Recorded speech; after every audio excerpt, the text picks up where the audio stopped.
Yes. Happy. I'm sorry. Yeah, I was in a zone. I'm on here to my happy. Hello. I was gonna say that happy Sunday. This is High Priestess Jamila.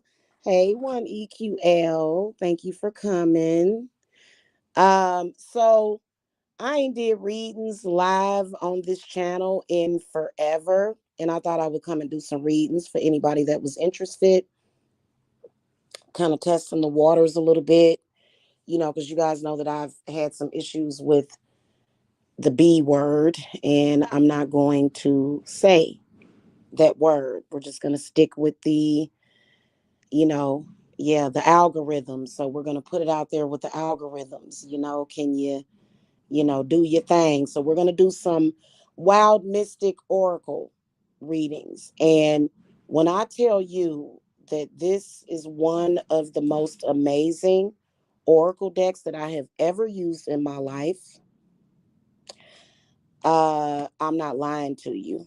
Okay, I'm not lying to you. And so one EQL can be my first person. Okay, I'm not going to be on camera, but think about it. What do you need to see the cards for? I know that there's some people that are very visual. Y'all know when I started doing readings for this channel, I did voiceover readings. And, I'm thinking about doing some tarot and oracle podcasts and stuff. So you don't have to see anything. Sometimes it's good to be a good listener. Especially if you have some things that you are really concerned about, spiritually. So, yes. So I'll start with you.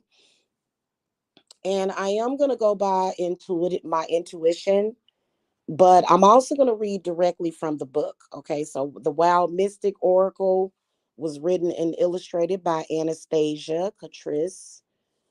I have to, I would highly recommend the Wild Mystic Oracle.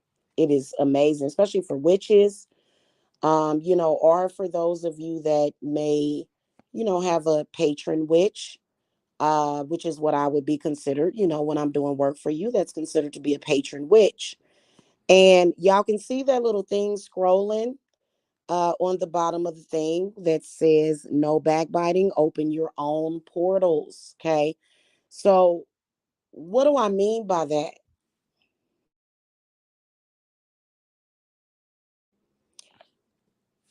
I think that one of the biggest challenges that people face, and for me, it wasn't a big challenge. It's probably because of the way I was raised. I was an only child, who knows? But feel like when you start to get into manifesting, you know, some people will start to become codependent on backbiting off of others, block busting others. And so that means that they're trying to manifest through your portals, evidently, evidently, anytime and so you want to get away from doing that because people that backbite, people that are codependent, they don't have their own money portals open. They don't have their own portals open, not just money, but they don't have their portals to themselves open. So they end up looking to other people. And you know what? Before I get started on your reading, one EQL, I was looking at this video, and I can't even remember the video, but for some reason, Spirit told me to scroll down to the comments. And there was a woman in the comment, and she said, I believe that we are all the same person. And when you're talking to other people, you are basically talking to yourself. Something about we all the same person. You know how many upvotes that comment got? One. And it was probably her upvote. Yeah, no,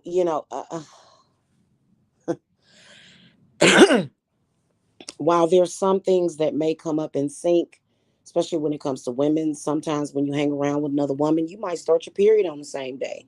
Just because you might go to the bathroom or we may eat at the same times or around the same times don't mean that everybody is the same person. And that in my opinion, is wrong. But she's entitled to her own opinion. you know. Yeah, so don't think within those limitations. That's a limited thinking. That's you not doing any shadow work. For you to believe that we're all the same person, no, we're not. We're definitely not. But hey, to each his own, whatever you want to believe. Oh, girl, I want some fried chicken. Okay. You know what you need to try? Try that 18th century fried chicken. Oh my goddess. I think I'm gonna make that tonight. I'm gonna make that tonight. That, oh my God. They knew what they was doing. And this is like more of a, I got it from the Towns's channel, the Nutmeg Tavern. Oh my God. Some of the best fried chicken I've ever had in my life because, you know, I mean, now I can fry some chicken. Okay. I boil. Yeah, I fry some chicken, boy. It'd be a man catching meal, okay? But I use stuff like, Old Bay, seasoned salt, garlic powder, onion powder. That's old classic, but try something else. That 18th century fried chicken is delicious. It's got a very unique taste, and shoot, if I had a restaurant, I would serve that in my restaurant. In fact, that's a good idea. Okay, if you're thinking about starting a restaurant, get at me. We're gonna do some inspiration and some work. You can have like a man, wouldn't it be nice to have a restaurant that serves only food from back in the day? That man, you can't find no restaurant like that. Like just that uses old recipes from old cookbooks. That would be Bombay. One of y'all out there need to start that restaurant, and you need to, holler at your girl, give me some free meals because I just inspired you. All right, so we're gonna call the spirit guides. I'm gonna call them my spirit guides. Okay. For us to do these readings, we're gonna call to Saint Michael for protection. Thank you. We always call to Saint Michael for protection.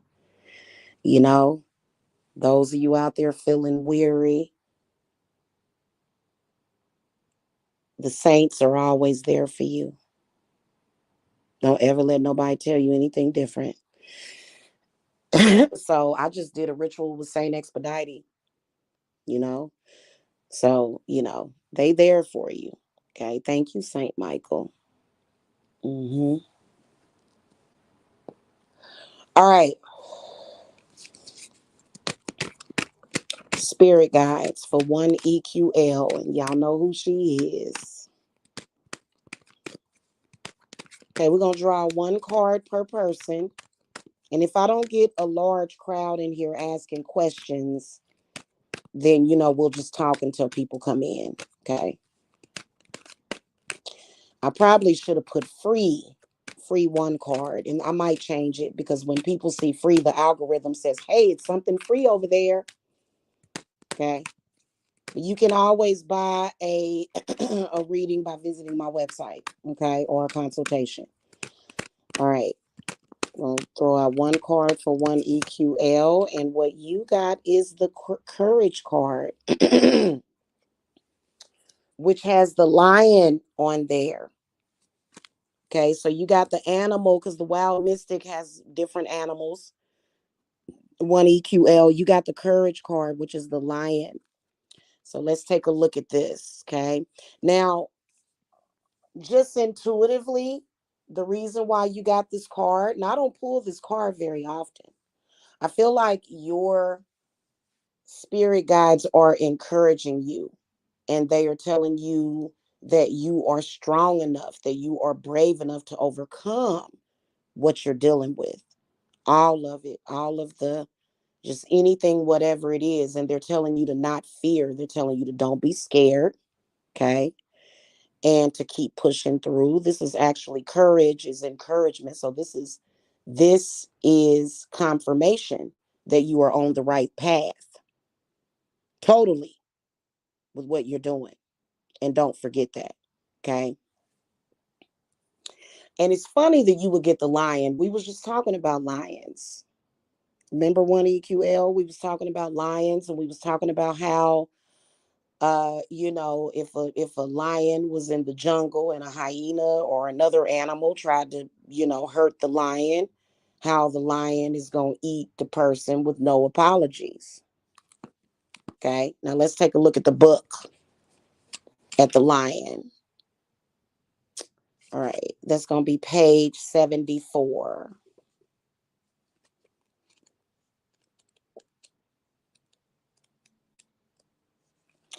Okay, so this card represents bravery. The lion has long been held as a symbol of courage and valor, from Christian mythology to the inversion of the trope in The Wizard of Oz, from ancient Mesopotamia to Iran, Greek mythology to Arthurian legend. The lion has signaled honor and virtue. It is often associated with monarchy and leadership. Many monarchs known for their courage have taken the name of the lion, while the lion in heraldry symbolizes that same trait. The appearance of this card in your readings encourages nerve, valor, and heroism. Often, the lion as a symbol has been instilled with themes of noble pursuits and honorable behavior. This card urges you to take the high road when faced with temptations of vengeance, anger, or the easy way through a situation. Taking the high road can often be the most courageous and difficult step. It is a message to not let oppressors get you down or situations overwhelm you. This card may also represent those born under the Western zodiac sign of Leo. So you know how you was talking about Leos. All right, so the shadow reading of this card. When the lion card appears in its shadow state, courage and bravery are diminished. The inversion of bravery into fear is coupled with self-doubt, self-loathing, imposter syndrome, and a lack of confidence. Okay. So if you were to look at your shadow side, that's pretty much, and basically the same thing that I told you. Um, and what I was talking about earlier in my live that I did that not many people got was when it comes to energy, when somebody is trying to put their weaknesses off on you. Um, Vengeance and taking back your power, or setting the tone for your space and what you're going to have within your mind, body, and spirit is not vengeance. Okay, when they say vengeance, they mean don't show up at those people's house and murk them. That's what they talking about. Okay. So, don't mistake that. You have the right to say, hey, that doesn't belong to me, that energy or that spirit that you're sending to me, it doesn't belong to me or in my space. So I'm going to have to send that back to you. Okay. Yeah. Now, the correspondences to this card, the element is fire. Suggested herbs would be borage, columbine, iris, mustard, pepper, and yarrow, which is spelled Yarrow. So you can write that down. Okay. Stones would be bloodstone, garnet, labradite, peridot, veriscite. I'm sure it's veriscite. Variscite. Okay. And the suggested spell work would be gaining courage in the face of adversity and overcoming fear. Okay. So make sure you make a mental note of that one EQL is that, and I'll make a note for you also, would be for you to overcome any fears that you have. And then also, you know, building up your courage, which would be building up the solar plexus, just your strength. Okay. All right. So let me know, one EQL, if you're still listening. Um, and we'll see if anybody else comes up in here.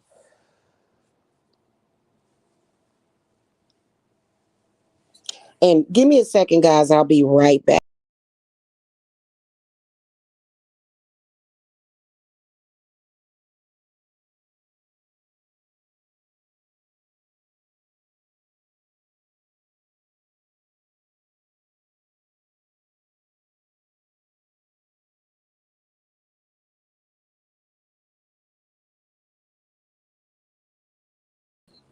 Okay, I'm back. So I want to change the title real quick so people can know that I'm offering free one card readings. You're welcome, sweetie. You're welcome anytime. And you know how to contact me on the back end. Okay, if you need me. Um, I had to change the title. Okay, let people know that this is a free one card reading. So I guess to fill in the time, let's start with you know you know what I'll do? I'll throw a second card for you, one EQL. Okay. Until we get some more folks up in here. Because, it takes a minute to get it through the algorithm. If you talk about certain things that kind of gear away from the subject of your channel, it will mess up the algorithm. And, so let's go ahead. We're going to throw a second card for you since ain't nobody else in here but you. Okay. For now. All right, let's do a second card for one EQL. Spirit guides, what next message do you want to give to her? So the the communicate card flipped over while I was shuffling, which is going to be the bat. And just going off of my intuition is that you want to be careful, and we may want to add this to your workings, or either somebody is always trying to gain access to your astral, and when people are able to gain access to your astral, they can manipulate. Okay, so I feel like this is all about doorways as well, on how to actually open up your doors. There are people that will stand by your portals. They will stand by your portals and either try to manipulate or steal from you. This is how people that get into your Akashic records, this is how they are able to go into your astral and either shut down your portals, open them up when they want to, and they're trying to manifest through your portals for some reason. I don't understand. I feel strongly that that is what is happening. And, a lot of times when you have people that are doing that spiritually and they're setting an intent to do that, um, a lot of the times it's not necessarily about not opening their own portals, you know, but it's more so about taking away from you. It's all about being a thief. So I feel like this is gonna, coincide. Whatever is written in the book is gonna coincide what I just said to you. Let's see what it is, though it may not. But I feel that that's what your spirit guides are saying. Like, even with your spell work, I feel that that should be specified, that people can't just, either themselves or send certain energies, or either other people to kind of linger and hang out and watch your portals and watch what's coming towards you so that they can either try to steal it or shut it down. Okay. All right. We got the bat, page 26. Okay.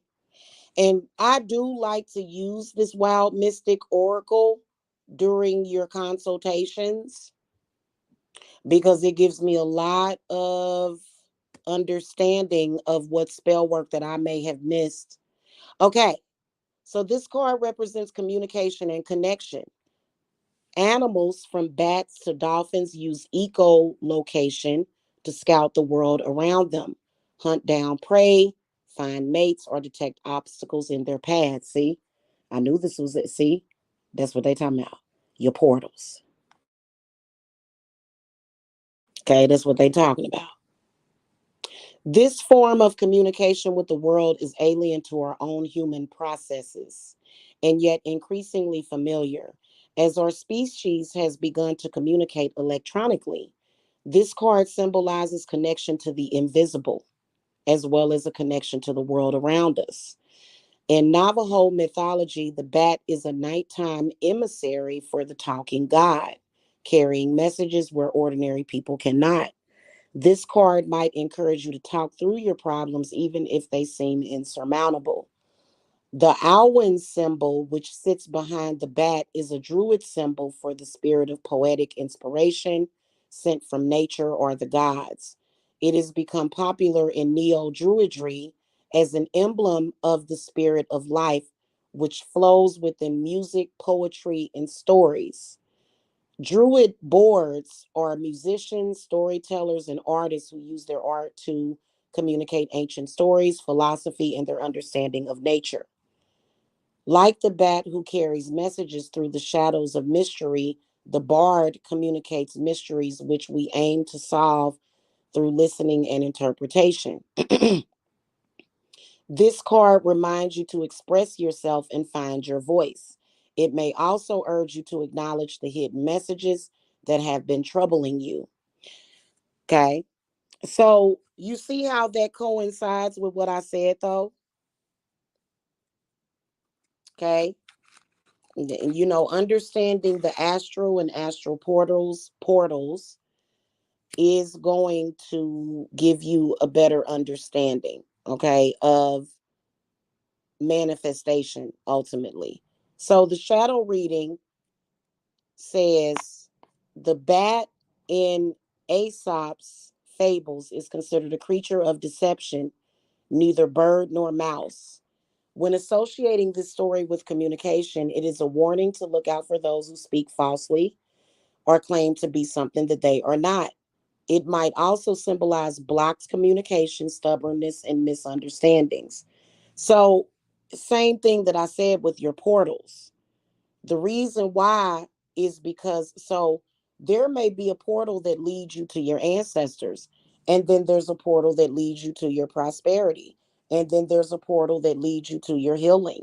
If that communication is blocked, which for some reason my throat just started messing up, then that can lead to your spirit guides may not even hear you, or your energy may not even hear you. You may not feel like you're being heard, which is what you feel. So the element is air. The suggested herb would be club moss, mint, and iris. Stones is celestite, coruscite, blue chalcedony, and wolfenite.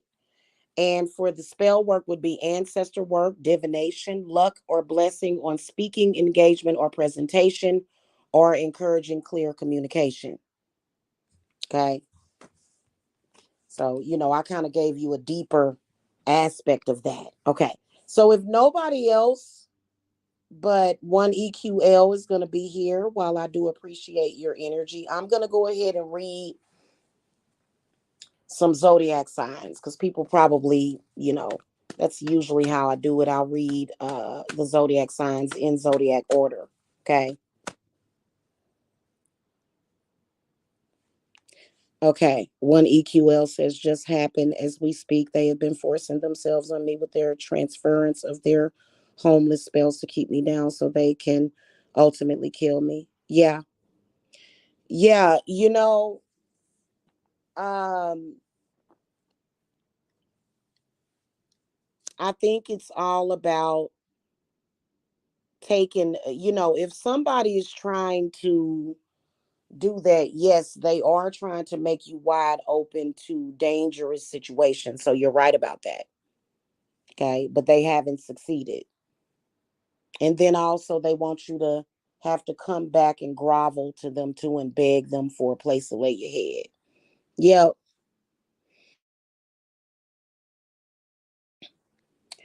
Asia say V says I was being attacked so hard that I was given new spirit guides. Interesting. Interesting.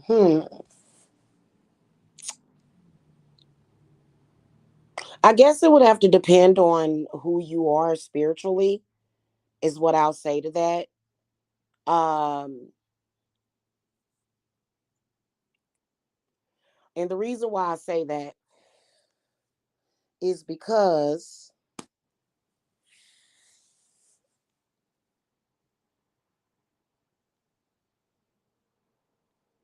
you know, you know the saying, you can lead a horse to water, but you can't make them drink. So your spirit guides could be on point, but the problem is that you may not be taking the information that they're giving you. You know what I'm saying? So that could be an issue too.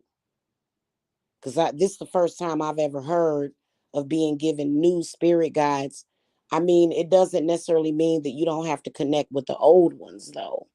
Okay, because I am a polytheist, which means that I believe there are many gods, and I don't work with just one. And while there are certain goddesses that are different, like for example, I consider Lord Ganesha and Lakshmi as my patron goddess and god. And then my matron goddess would be, I have two of them actually, Santa Muerta and Lilith. So, it just depends, and I go to them at different times, or they come to me at different times, when they feel that I need them, or I go to them. So, did you want me to pull a card for you? Otherwise, I'm going to start pulling cards for the zodiacs, and I'm going to start with the Aries. Okay. And I was going to ask spirit guides with my tarot what sign they wanted me to start with, and I'm pretty sure it's going to be a fire card, because I like to go in zodiac order. It's just easier. Girl, the devil came up inverted. That's Capricorn. So we going to mix it up. They want me to do the Capricorn. Ain't that something? All right. Gonna pull a card for the Capricorns. Are there any other Capricorns? Right. It's like you may have to go to other areas because, see, spirituality is a progression. It is. Okay. And let me know what your zodiac sign is, Asia, and or I can throw an oracle for you. Okay. I'm gonna do Capricorn though. Spirit guides, what oracle message do you have for the Capricorns? All right, so we got the cunning card, and it is in the inverted position. I don't know why this card keeps coming up inverted. Um, and the spirit animal that you're looking at on this card, like I said, the only thing that you have to watch out for is that you have to know your animals, because otherwise, this deck doesn't actually, show the animal. I believe I know what this is, though. It may be a boar. I think this is a boar. Boar. Okay, let me see here. 32. Nope, it's not a boar. Um, what is this animal? Is it a badger? Hold on. I don't think it's the badger. It's like a bear looking thing. It almost looks like a koala bear. Nope, it's not the badger. I think, oh, it's this narwhal. Okay, it's what page is that? Narwhal, page 80. So for the Capricorns, okay. So before I actually read the book, let me put the book down. What I'm sensing, the intuitive message for the Capricorns is definitely going to be dark forces being against you. Okay. And it's funny how the devil card comes up inverted. And so this is all about going to the dark side and having to connect to your demons to survive. So there seems to be some forces against you that are pretty malevolent. Okay, Capricorn. So, I feel that the reason why this card comes up in the inverted position is because number one, you need to, sort of, stop being a doormat, Capricorn. Stop being a doormat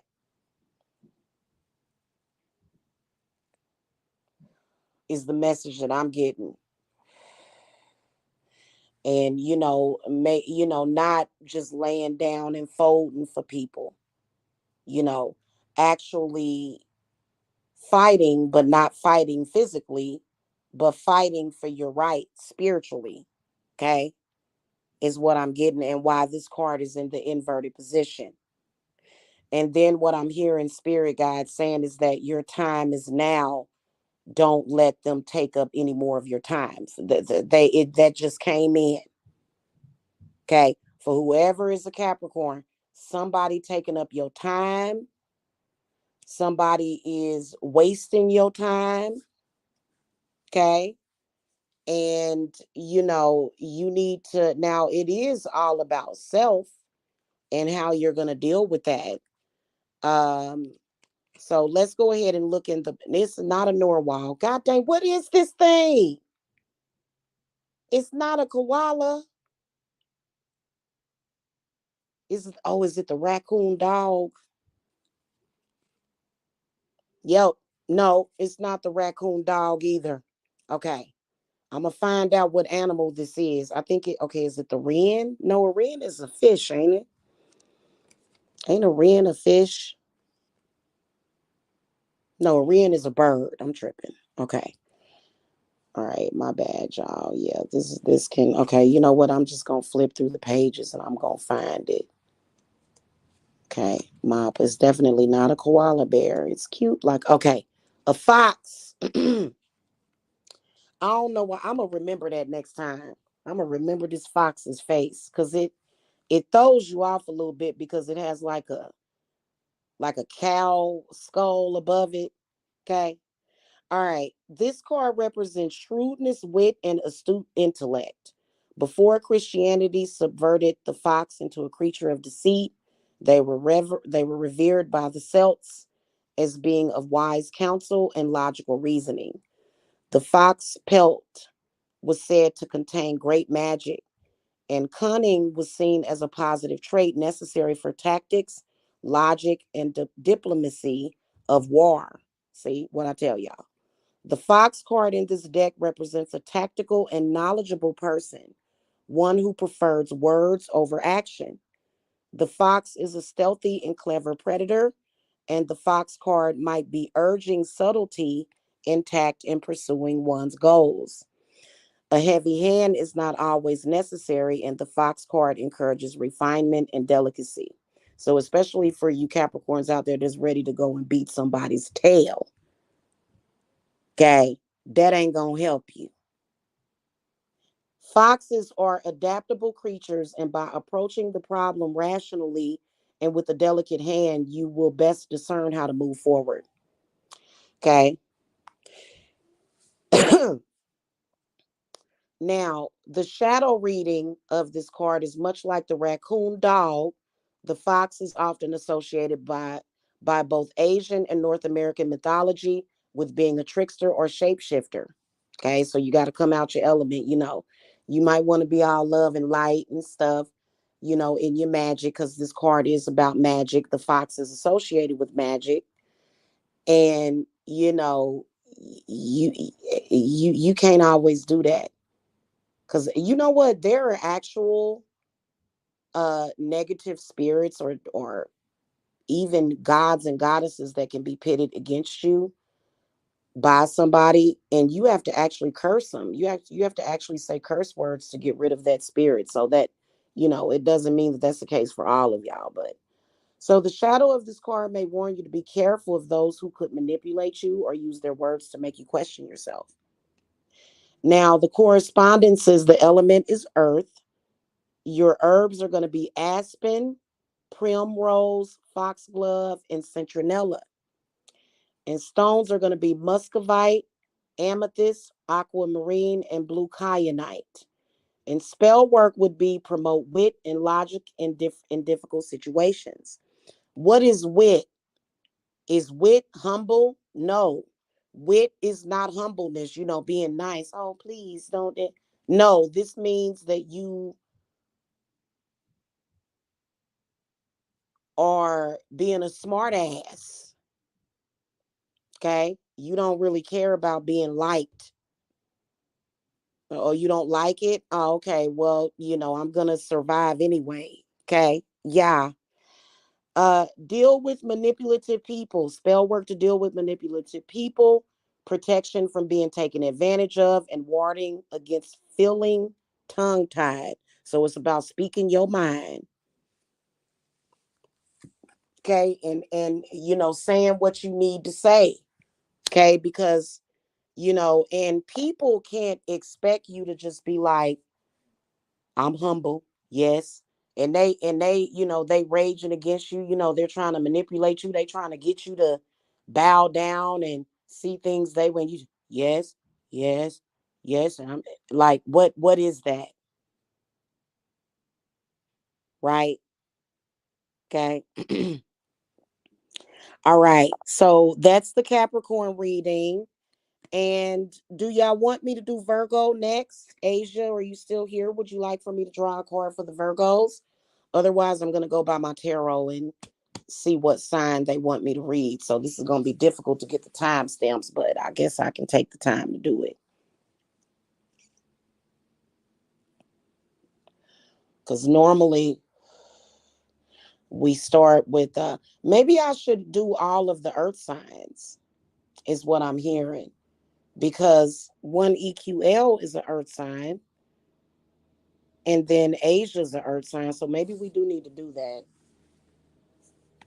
Okay, I'm gonna go ahead and make the decision to do that. Executive decision. We're gonna do Virgo next, and then we will do Taurus. Okay. All right. Let me light my incense stick up.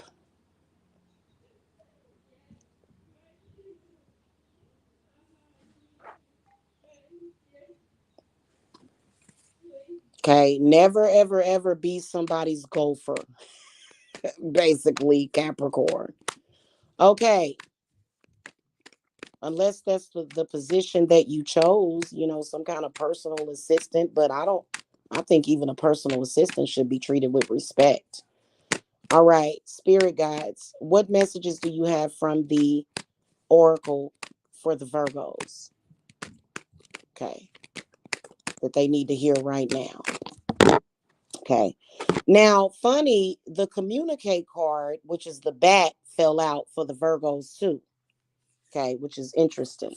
So maybe there's something in the atmosphere that's affecting the earth signs, possibly. I mean, all of y'all have different planets. I know that Capricorn is related to Saturn. Um, Virgo, you guys' planet is going to be Mercury, and the Taurus's y'all planet is Venus. Okay. So, you know, but maybe we just need to do the earth signs first. Okay.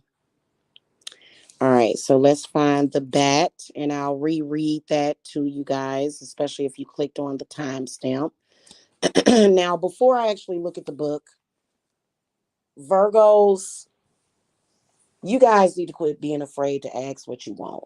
That's just all it is to it. Okay.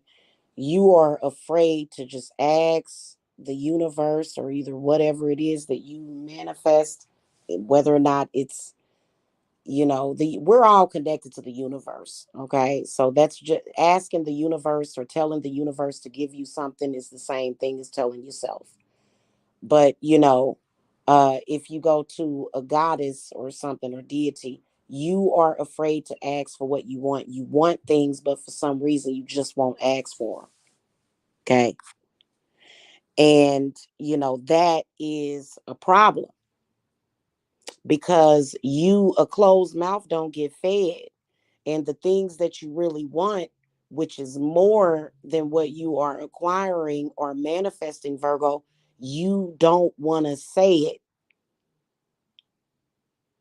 Maybe you feel like you don't deserve it. Maybe you feel like you're not going to get it.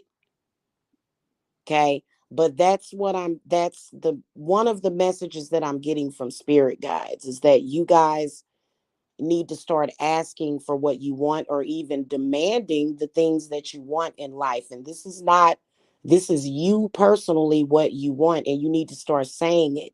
You need to start speaking it. Okay. Now we're going to look at the book, which is the back, page 26.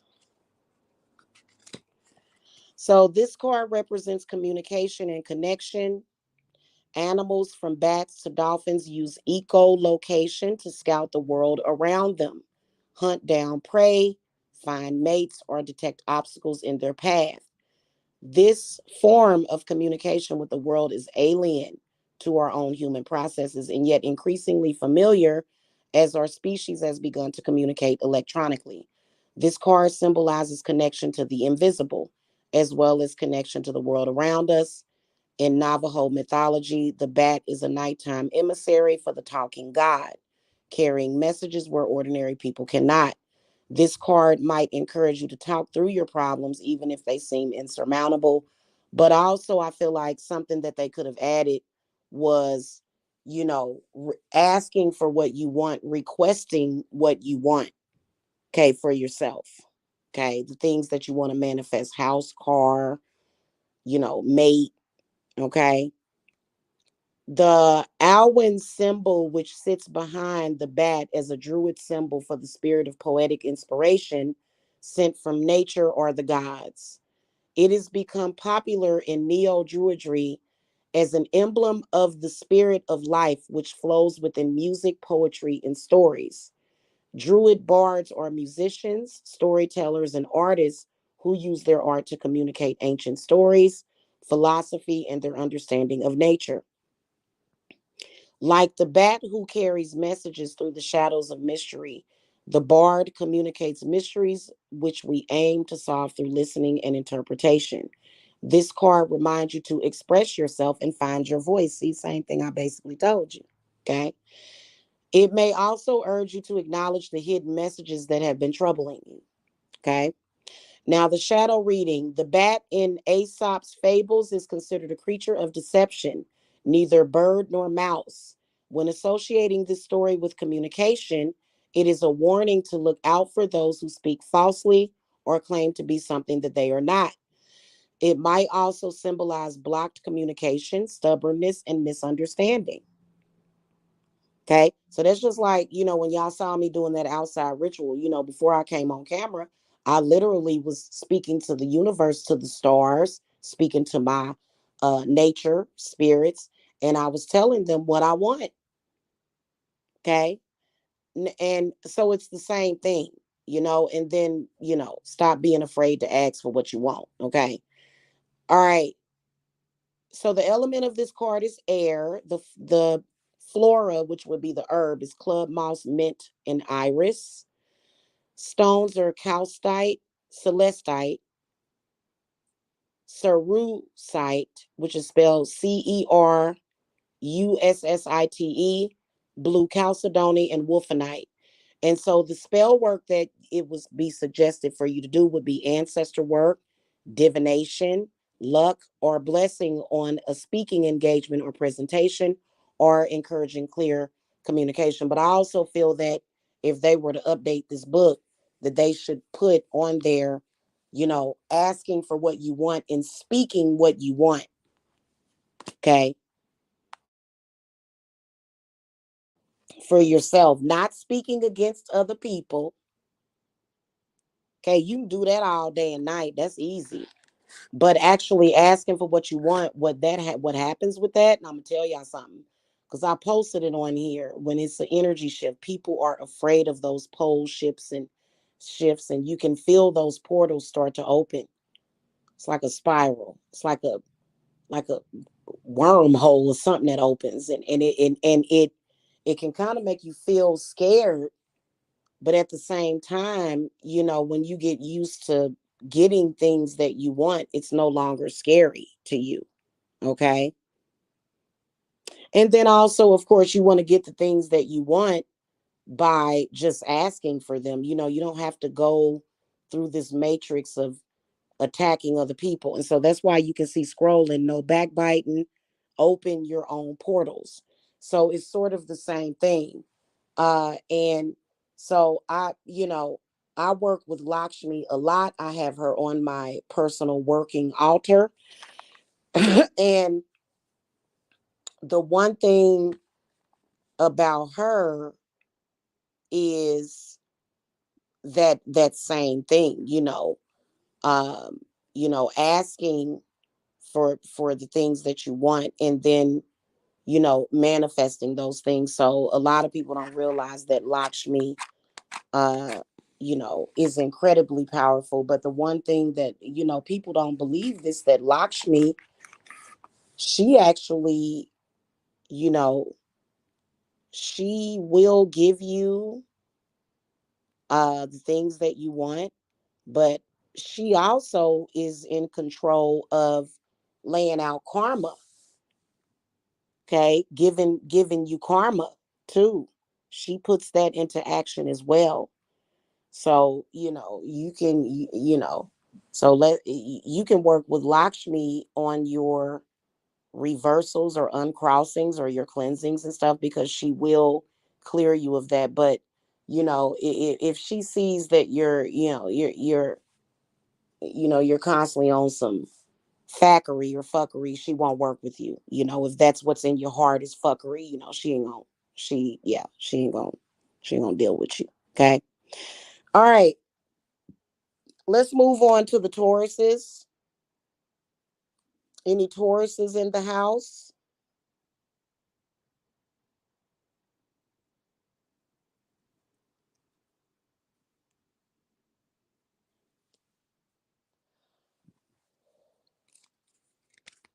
Message for the Tauruses, please.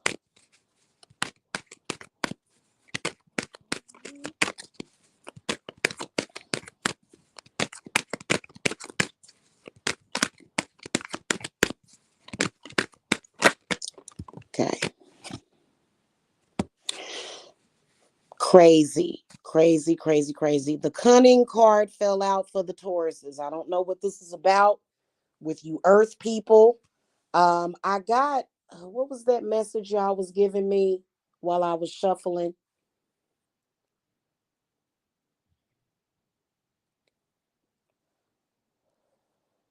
Something about y'all fears. Y'all have a lot of fears. A lot of y'all are scared of certain things.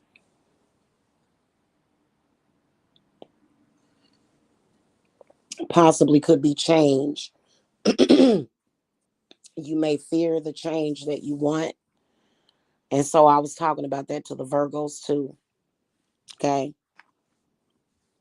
All right. So cunning, that is going to be, and we're going to remember it this time. It is the,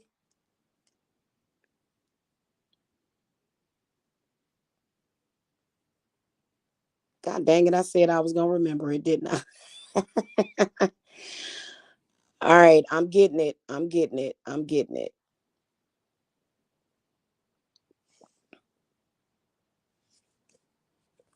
Y'all, my memory has just gotten so bad here lately. Okay, give me a second. It's the fox.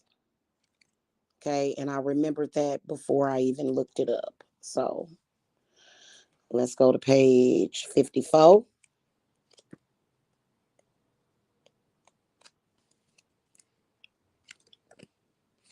Another message is that if you feel like you've lost your power, you need to work on your memory. Remember who you are. Okay. Remember who you are, Taurus. So this card represents shrewdness, wit, and astute intellect before Christianity subverted the fox into a creature of deceit. They were revered by the Celts as being of wise counsel and logical reasoning. The fox's pelt was said to contain great magic, and cunning was seen as a positive trait necessary for the tactics, logic, and diplomacy of war. The fox card in this deck represents a tactical and knowledgeable person, one who prefers words over action. Now, so here's another thing. So, again, we already went over this card. Okay, this is a repeating message. Stop trying to handle things with violence and, oh, we just gonna choose violence. And then also, what this book is saying is that you need some magic, somebody doing work on you. Okay. Y'all ever see that commercial? Somebody putting roots on you. So a lot of y'all Tauruses might need to pay attention to that too. The fox is a stealthy and clever predator, and the fox card might be urging subtlety and tact in pursuing one's goals. A heavy hand is not always necessary, and the fox card encourages refinement and delicacy, which also to me says, being in your own power. Okay. Step away from the backbiters and the codependent people. Stand in your power and strength. Okay. Open your own portals. Foxes are adaptable creatures, and by approaching the problem rationally and with a delicate hand, you will best discern how to move forward. So the shadow reading is much like the raccoon dog. The fox is often associated by both Asian and North American mythology with being a trickster or shapeshifter. The shadow of this card may warn you to be careful of those who could manipulate you or use their words to make you question yourself. So y'all know that people putting people, you know that there's a lot of people that know hypnosis. Did y'all know that? Okay, I don't use that because I think that those people are gonna get karma if they don't have the person's permission to put them under hypnosis. So basically, bad people could put you in a bad mindset or either manipulate you to go the wrong path, by, somehow manipulating you. So manipulation doesn't always have to be through magic. It can be people are learning hypnosis, and then also they are practicing MK Ultra mind control tactics on people. Okay. So somebody could be doing that to you, Taurus. Okay. And then saying things to get you to a point where you may be doing your own thing and it works for you, but then these people are telling you something different. And you know the saying, if it ain't broke, don't fix it. Okay. And so you know you things may be going well for you, but then this person just comes in and is and that within itself, and they could be manipulating you. Okay. So the element of this card is earth. The flora is aspen, primrose, foxglove, citronella. Stones are muscovite, amethyst, aquamarine, blue kyanite. And for spell work, promote wit and logic in difficult situations, deal with manipulative people, protection from being taken advantage of, and warding against feeling tongue tied. Okay. All right. So I think Spirit wants me to do the water signs next. If you guys don't have any questions, I'm gonna throw my tarot and see what sign we're gonna do next. I believe it's water. Yep, Page of Cups flipped over. So we're gonna start with the Cancers. Any Cancers up in here? Okay, give me a second.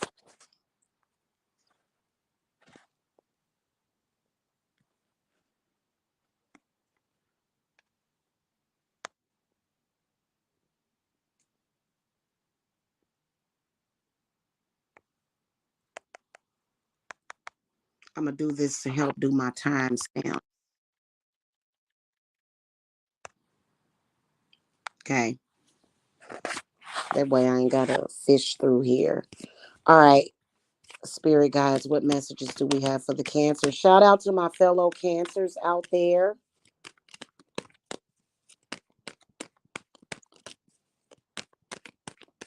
What messages from the wild mystic oracle for the Cancers? Okay, so we got the answer. We got the peacock, which is confidence, but it was in the inverted position.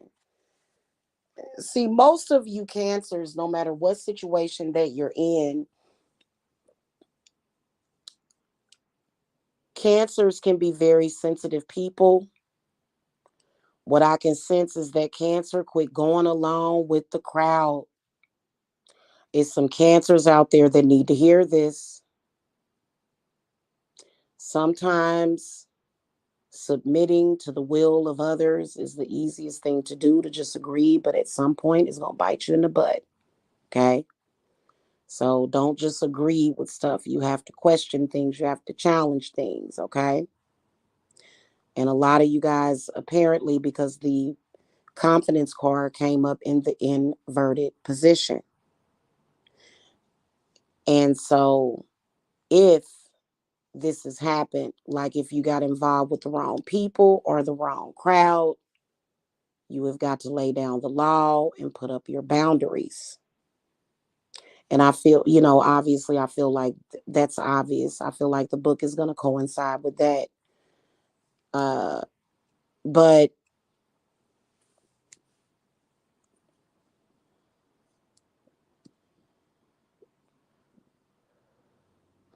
feel like a lot of you Cancers need to get away from the toxic, cool crowd. Step out on your own and not be afraid. Now, the peacock is associated with Oshun, prosperity.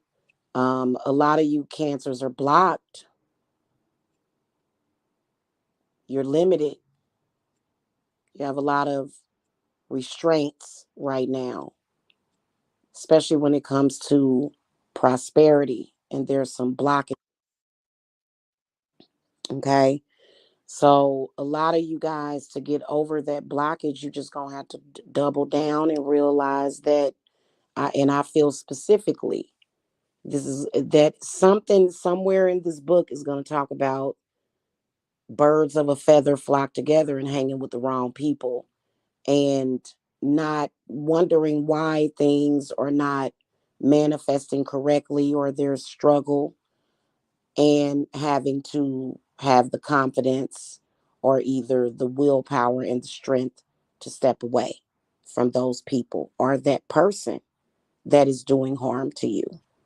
And we can all say, oh, that doesn't affect me. But if you're in the same space, or, speaking to somebody, their energy will affect you. Their bad energy will affect you. Okay. So sometimes you do have to step away from people that have not changed or have no growth. And you have to say, hey, listen, I'm going my own way. Okay. I shouldn't be in alignment with you. So I'm pretty sure this is a peacock. It looks like it may not be a peacock. Hold on, let's see what this animal is. It looked like a peacock when it was upside down. Might be a peafowl. Let's go to page 86. Yep, it's a peafowl. It looked like a peacock. So this card represents self-confidence and assuredness, often associated with vanity or pride. The beautiful display of the peafowl has long been venerated by artists, authors, playwrights, and philosophers. I want to say this real quick, which is a message that I'm getting in. That's just like if you are a witch or practicing witchcraft and you're going along your crowd, your path, not crowd.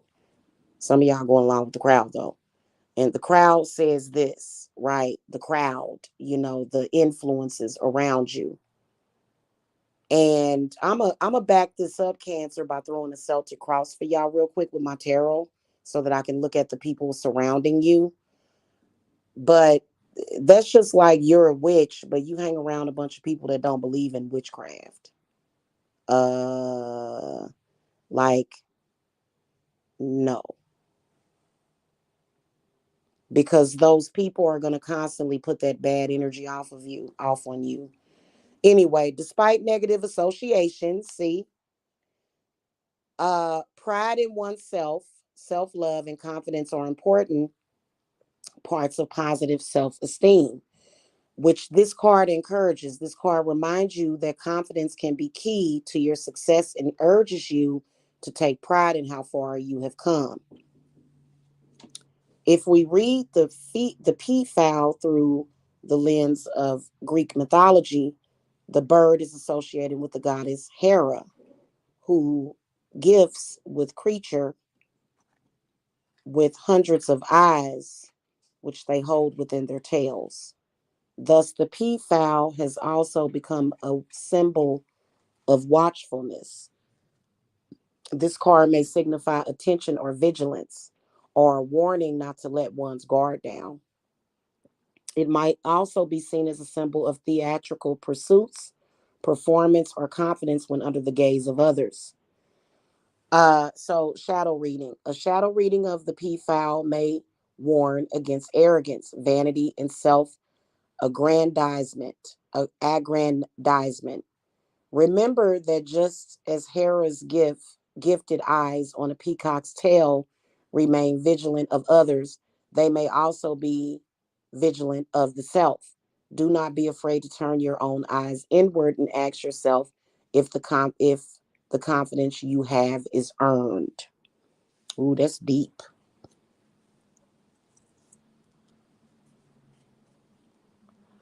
That's deep. Okay. So the correspondence is the element is earth. The flora is cedar, celandine, ginger, motherwort, and neroli. Stones are citrine, fuchsite, fuchsite, fuchsite, hematite, and agate. And the spell work that's suggested is imbuing someone with confidence, luck magic, an urgent and arrogant person to change their ways. Okay. All right. I'm going to throw a Celtic cross for the cancers real quick, and I'm just going to tell you what I can see. That's what Spirit want us to do. Okay. Let's look at, yeah, we want to throw a Celtic cross for the Cancer Spirit guides. So I want to look at who is around Cancer. What are the influences that are around Cancer? Okay, that will coincide with this particular oracle reading. I'm going to throw 3 cards for that position in the Celtic cross. Okay, we're going to throw 5 cards. Okay, thank you. All right. So right now, Cancer, you got the star. You come up as the star in the upright position. I bet you didn't realize that. The star upright. What crosses you is the 3 of wands in the inverted position. So you got some folk trying to bring you down. What's below you is the 3 of cups in the inverted position, meaning that you got some people that are doing underhanded things. Maybe false friends. The 3 of cups in the inverted position can represent false friends, false associations, people that really don't mean you any good. What's behind you is the hermit in the upright position, which to me, and just being a Cancer myself, is the fact that sometime in the past or somewhere in the past, you had to take some time by yourself, put yourself in your shell, and go, I'm distancing myself for a little while, from either a person or either a situation. Okay. What's above you is the sun, and it's in the inverted position. Okay. So you shining, but somehow your shine is being blocked or either skewed. Okay. But then also, the sun, even in the inverted position, denotes success that you may not be using your vision to see. In the future, what's before you is the lovers. What's in front of you is the lovers in the upright position. Okay.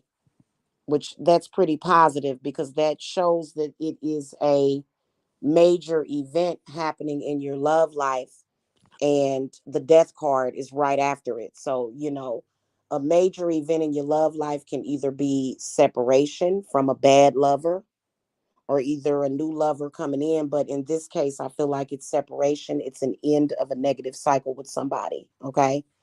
All right. What is your power in the future? The Nine of Cups. This is all about being able to stand on your own 2 feet. And then also, I feel like it's all about making friends, making new friends. You need new friends, Cancer, because them people ain't no good. Okay. All right. What is around you? This is the one that I wanted to see. I got Judgment upright. I got Nine of Swords inverted. I got Queen of Wands inverted. I got the Ace of Cups in the upright position. And I got the Six of Pentacles in the upright position. So 3 bad cards, 2 good in those 5 cards that I threw. Now, what are your hopes and fears? I got the Page of Wands in the inverted position. Okay. And your final outcome card is the Knight of Swords. Okay, so we're going to leave that at that. We're going to focus on what that reading was actually about, which was the negative associations. So you've got with the Judgment card, what I can tell is that the energies and the people around you, the outside influences in your life are not good. Okay. These are people that are around you that are not making sound decisions.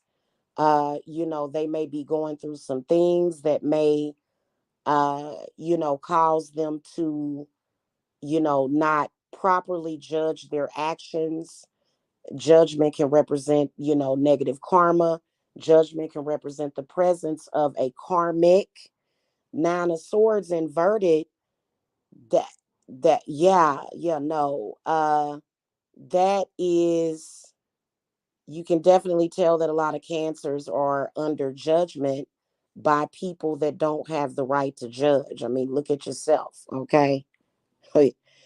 People that are judging people, just tell them to look at themselves. Then this Queen of Wands comes up inverted. This could be a mighty enemy, somebody trying to tear you down, somebody being cruel to you, somebody trying to scapegoat on you. And they seem to be somehow in your energy, somehow. This could either be an Aries, Leo, or a Sagittarius. For a lot of you cancers, it's definitely you need to look to the Leo too. Okay.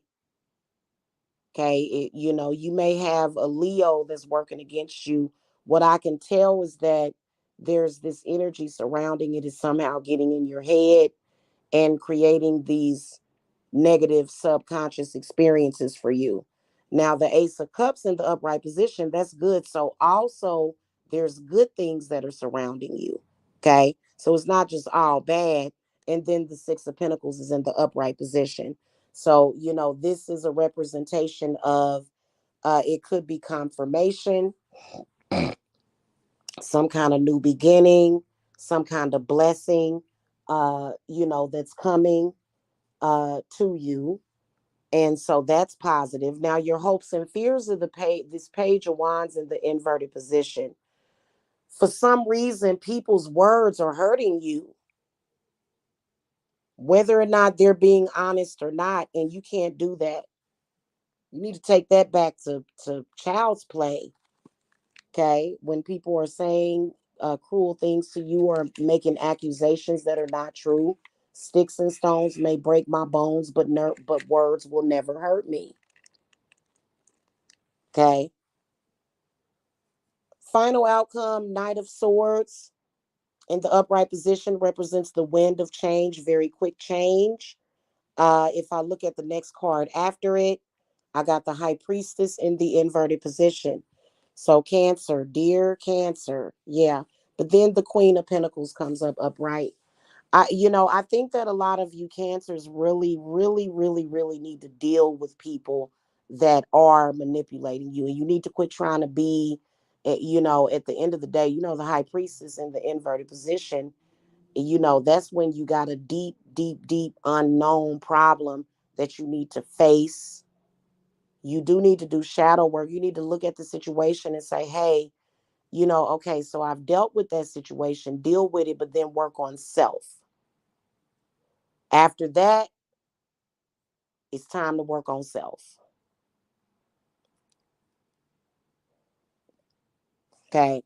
Then the general overall message is remember who you are.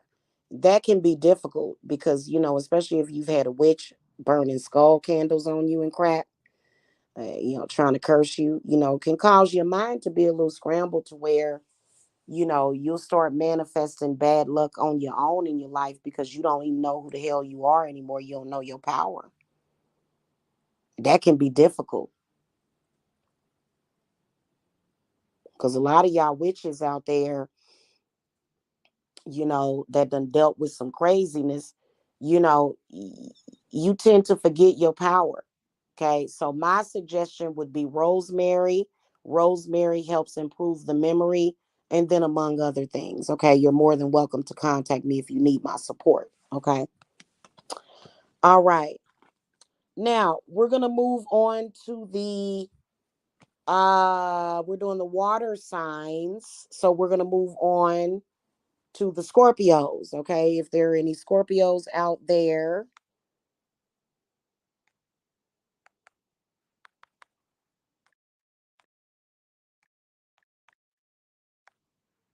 okay? Gonna do the Scorpio. Excuse me, y'all.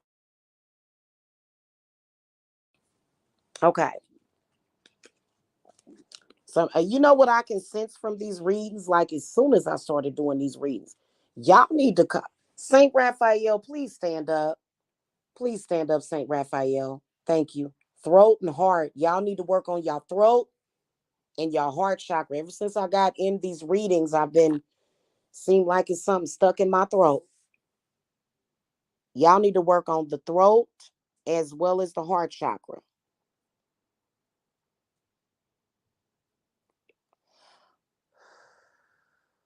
And for some of you, there may even be a blockage somewhere between the throat and the heart. Okay. So if you guys need me truly, I'm here. The thing of it, here's the thing of it is that, unblocking the chakras or also understanding that there's pathways between, they all have to function together, you know.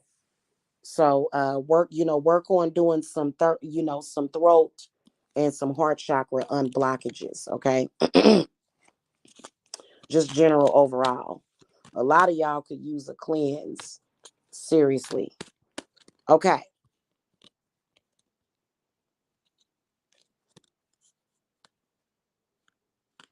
All right. Hold on a second. Because my cards just got real like they just started flipping all over. Okay, there we go. All right. Scorpio spirit guides. What messages do you have from the Wild Mystic Oracle? I'm a shuffle. But if I get repeating cards for, that I'm not going to manipulate that. I'm going to read whatever I pull. Okay, so if I have to repeat the message, I will, because some people are just going to click on the timestamp. Scorpio, what message do you have for Scorpio from the Oracle Spirit Guides? Okay, so the Scorpio's got the Heal card, which is the frog. Okay, now obviously pulling the Heal card means that there's definitely some healing that you need to do. I feel that the healing is heart. It is heart. Healing from a past relationship. And being able to move forward from it, taking the leap forward. Okay. That person seems to still have a great deal of power over you. And it's because you need to heal from that situation. And so if you're feeling held back, it's because you need to heal yourself, and mainly the heart chakra is what I'm sensing. Okay. For some of you it may be other, but there's a difference between cleansing and healing, although cleansing yourself will promote healing, of course, but you need to take some time to, really, really, really do some healing from whatever that past relationship was. Okay. I can definitely sense the imbalance in the heart chakra. Okay.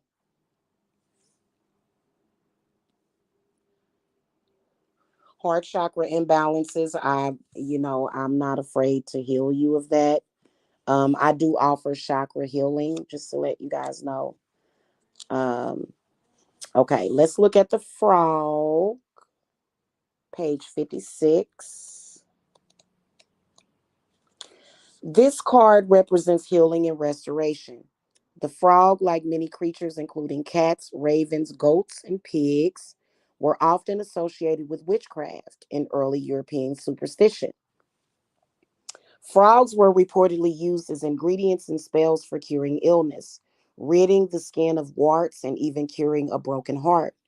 This association with dealing with healing may have stemmed from lore that linked the frog with death and rebirth. Due to their transformation from a tiny water based tadpole to their adult form, the frog is one of physical and mental healing. Healing can seem like a long and arduous process, but this is a card of hope and recuperation. In ancient Egypt, the frog was a symbol of childbirth, fertility, and procreation. The frog card might reference an upcoming birth, adoption, or addition to a family. If you do not plan on having children, then it might indicate the birth of an idea, life changing project, or other creation of the mind or spirit. So the shadow reading of the frog card might be a portent of ill health, either mental or physical. However, it might also symbolize a blockage or delay in healing. This might relate to a difficult or extensive diagnosis, chronic illness, or ongoing mental health issues. The card is encouraging. This card, they should have put that's a typo. This card is encouraging you not to feel disconnected from the power of healing, even when the road ahead seems difficult. Okay. I would say start with Saint Raphael. He's amazing. Okay.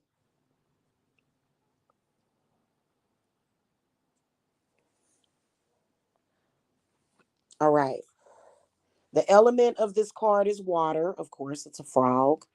The flora is adder's tongue, aloe vera, anemone, and feverfew.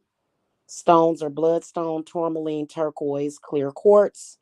And for spell work, you want to do healing magic, maybe care for a sick or recovering person, fertility magic, and luck with a diagnosis or surgery. Okay.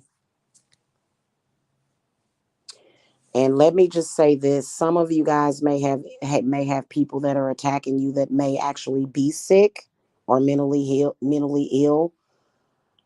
What I would suggest with that is don't let them pop you. Don't let them shoot you down. Make sure that you put up your protection when you're dealing with a sick person. Don't just say, "Oh, you're sick, so I'm going to let you attack me." Okay, just to put that on the side note, because yeah, there are actually people who are legitimately mentally ill that are doing things that are foul. They don't have to be hooping and hollering and yelling and screaming. It's some people that they have that sociopathic vibe to them, and they just sit back and lie to you and lie with a straight face, and that person probably is mentally ill. Being a sociopath is a mental illness. So y'all know what I'm saying. Okay. All right, we're gonna move on, last but not least, to the Pisces. Do we have any Pisceans in the house? Mm-hmm.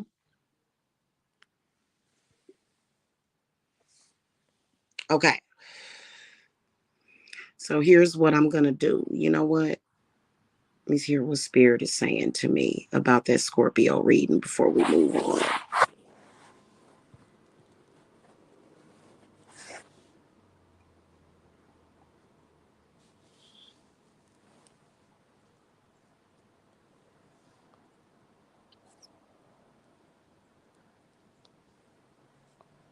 No, we're going to move on to the Pisces. Okay.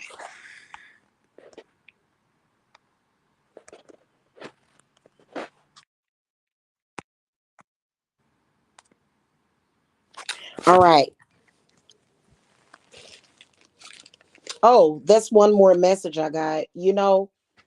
Mental illness does not necessarily have to be permanent or a long term condition, even though for a lot of people it is. But Spirit wants you to know that whether or not it's anxiety, whether or not it's, to where, because I don't know, for me, I can tell you that even looking at myself, I can display symptoms of several mental illnesses at one point, especially when you're dealing with people that are mentally ill or if you are defending yourself. So, don't, yeah, yeah, no, you don't have to say, oh, I'm having this problem and I'm depressed about it, or either I'm upset about it and think that that's a permanent condition that you have to stay stuck in. Okay.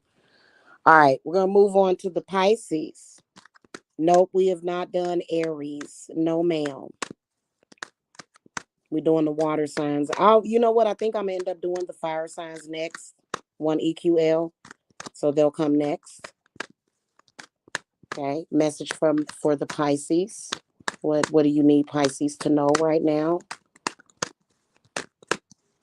Okay. So Pisces, y'all got the collaborate card, but it is in the inverted position. But it is the ant card. Okay. So a lot of you Pisceans, a lot of you guys, this is not your fault. A lot of you guys, and I am going to end up throwing the tarot for you guys. A lot of you guys have been isolated. Okay. A lot of you guys are feeling isolated. You're feeling isolated from being able to make connections, to, build something, or, to build something with somebody or to create something. So you're kind of feeling a little shut off and you've been isolated on purpose. Now, those of you that are isolating yourselves, then it just is what it is. It depends on where you're at. These are general readings. Okay. So it's an ant that we got is your spirit animal. Okay. Let's see what they talking about in the book.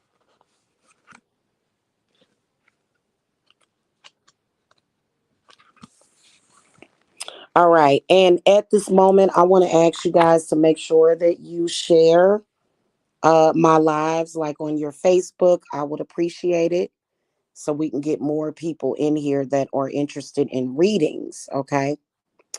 All right. This card invokes themes of teamwork and cooperation.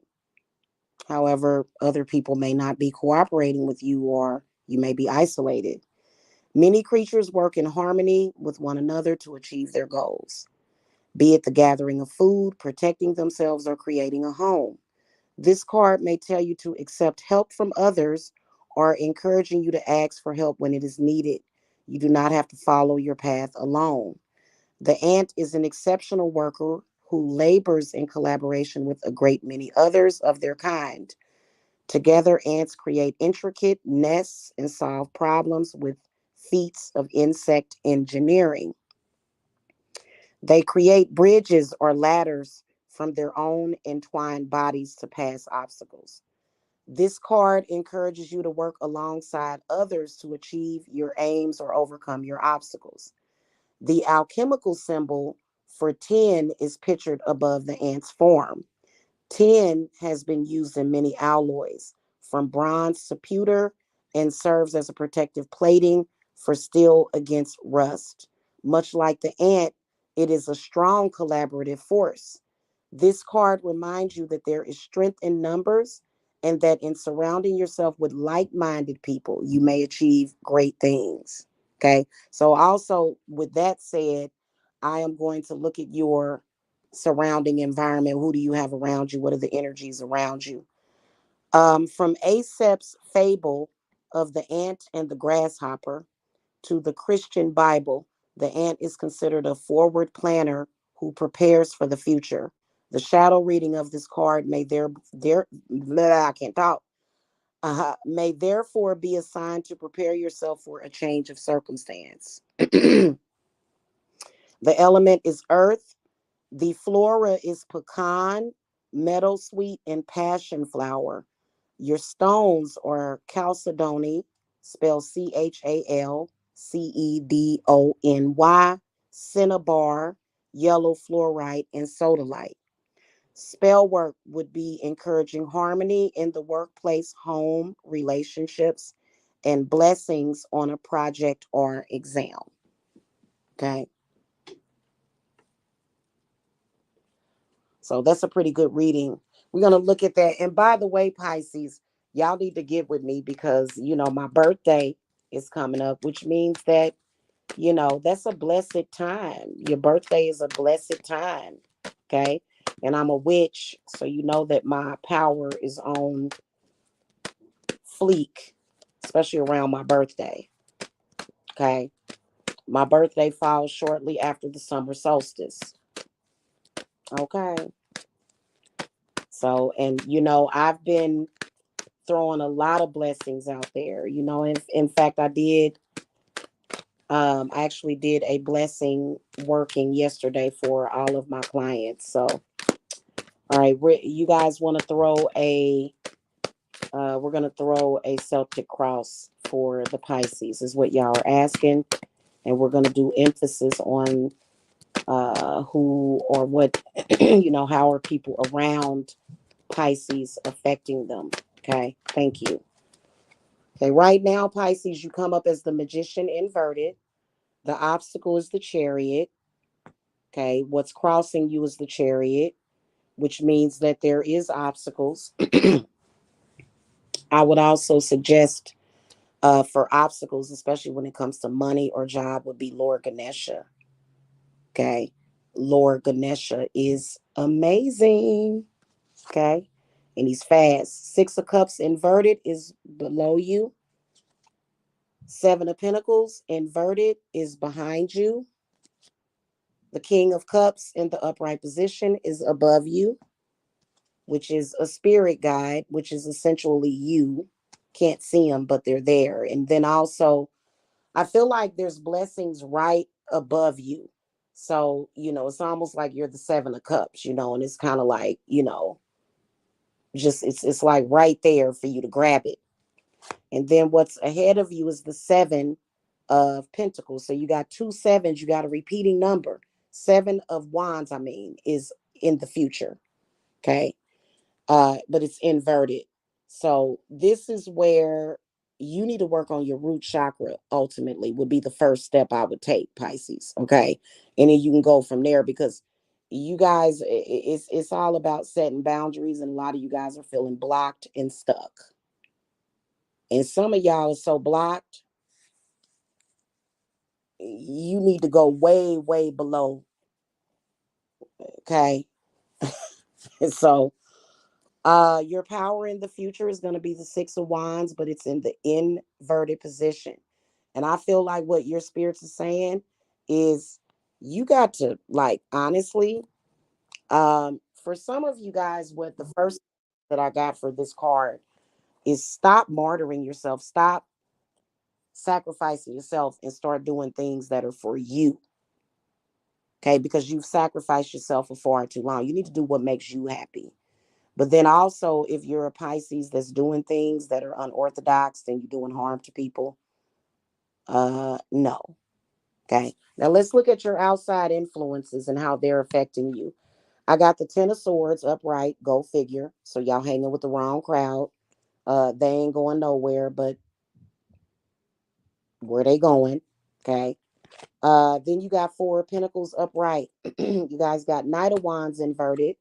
You got the Moon inverted, and you got the Nine of Pentacles inverted. Okay. Let's throw one more. We want six. Ace of Cups inverted. Oh, wow. So yeah, definitely can tell that the energies around you are really, really toxic. This could be family, this could be friends. You may be hanging around a bunch of gossipers and stuff, and that is not jiving well with what the heck you are trying to do. Stop it. It's keeping you in a box. It's keeping you limited. Okay. And then also, I feel like it's bringing negative karma. Knight of Wands inverted. This is a fire sign person. Uh, I believe that this is possibly a Leo that could be bringing you bad karma. But then the moon card comes up, which either could be somebody, it could be a person that's either a Cancer, Scorpio, or a Pisces, but it also could be your mother. Okay. Also, there may be fears or paranoia, fears of stepping outside that box that could be getting facilitated or either exacerbated by a fire sign. Okay. So if you're trying to get over your fears, whoever that fire sign is, they just giving you more fear, which is stopping you from moving forward. Nine of Pentacles in the inverted position tells me that the people that you are around have very, very bad luck and bad juju. And also it's not that they have bad luck, but it's that they don't they they too scared to even seek the knowledge to even figure out how to get out of that. So they down and out. Down and out and lost and turned out. Okay. Then the Ace of Cups comes up inverted, saying that you need to guard yourself and protect yourself. If you don't have a choice but to be around people like that, you need to make sure you separate yourself. Okay. Even if you're in the same house with them, separate yourself because that's affecting you. And a lot of you guys have a huge project. You are feeling powerless. You are feeling blocked. Okay. Now, your card that comes up for your hopes and fears is the Six of Pentacles in the inverted position. So there's nothing to fear but fear itself. I feel like y'all need to hear that basic advice. Y'all actually fear being taken advantage of. Okay, especially those of you that feel, not feel, those of you that have confirmation that you may be getting taken advantage of, or somebody could be feeding off of you energetically. Okay, so a lot of you guys, just that fear of that happening is causing it to happen. Okay, so even if you're doing spell work to remedy that situation, if it's not working on you, then it's not working. Okay, now your final outcome is the Nine of Cups in the inverted position. And so a lot of you guys really, really, really need to take some time. Uh, it's not that you have to be alone, but it's more so separating yourself from that toxic negative energy. Okay. Then you got the devil in the upright position. So you need to free yourself from that and not be afraid to express that. Like a lot of y'all are hanging around friends that are really, they may be sad, they may be depressed. And even if you're feeling that way, you don't want to go to them and say, well, I feel this and I feel this great inspiration, because they're gonna be like, what the hell are you talking about? We all sad and depressed, and we come on, what are you doing? We're sad, we're depressed. What are you happy for? What is this? Right? So, and then also get over people not being happy for you. Get over that. People are like that. Okay. So if you have a victory or a success, and people are just like textbook knee-jerk reaction, I ain't happy for you. So, and really what you need to quit doing is telling those people your good news, because they ain't gonna never feel happy for you. And Pisces, you're very sensitive to that energy. Okay, quit torturing yourself, Pisces. Okay, you need to quit hanging around with them folk. Okay, just for the sake of having friends. If your friends are doing you more harm than good, then I'm sorry. I'd rather just be friendless. Friends, I ain't got no friends. But I mean, you actually do have friends, but those bad friends will try to block out all of the people that could be good friends to you. In fact, they'll do that on purpose. Oh, I ain't about to. Oh, y'all see this person doing that. A girl and da da da. And I heard this and I heard. Stop. Okay. All right. So one EQL wants me to do the Aries. And so we're going to do a confirmation because we want to go with what spirit wants us to do because I can do air too. I'm going to do air. Okay. Yeah, we're going to do air. We're going to do the air signs next, and then the fire signs are going to be last. Okay.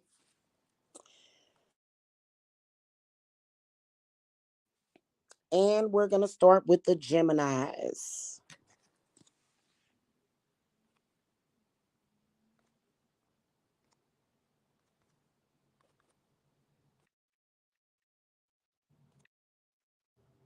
Okay. All right. Shout out to the Gemini. I know I'm a Gemini Cancer cusp. My dark moon Lilith is in Gemini too, y'all. All right. What messages do you have for the Geminis from the Wild Mystic Oracle? What do you need Gemini to know? What do you need Gemini to hear right now?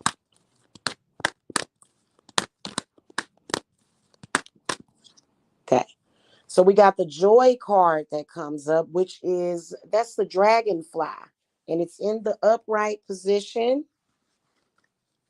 And so, Geminis, y'all kind of have a tendency to focus on the worst and what could happen. And this is an area in your mind that you need to work on. Okay. I've worked with many Gemini students of that self-mastering thing. So Geminis are constantly thinking about the good things that they want to manifest and that they are manifesting. But in the boy, y'all just, it's like your brain is split in half. And what Geminis will do is they will tend to uh focus their mind on the bad things that could happen. And believe it or not, if you are trying to practice any kind of craft or witchery, that can be an obstacle because you're constantly pulling yourself in two different directions. And that can interfere with your spell work.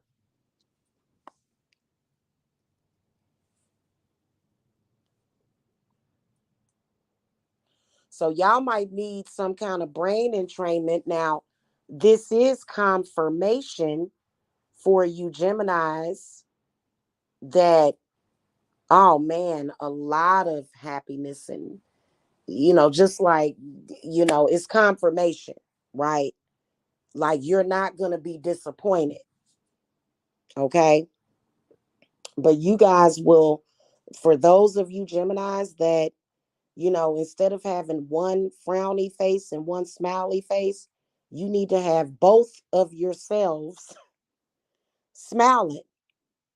Okay. So being a Gemini witch or a practitioner, being that I am one because I have a Gemini dominant chart, that is something that I ended up having to struggle within myself. Okay. And I didn't have that struggle before, but I ended up having that struggle. But, that's something to consider if you feel like you're not manifesting. Okay. Now let's read out of the book. We got the dragonfly, I believe that is. Pretty sure it is. Yeah, you can't have that. If you're doing spell work, you can't be thinking in the back of your mind, this ain't gonna work. This may not work. What do I do if it doesn't work? Your plan B should always involve the end result working. And you can have several different plans, laid out plans, several different options, but your end result or goal better work. Okay. All right, let's go to page 50's Dragonfly.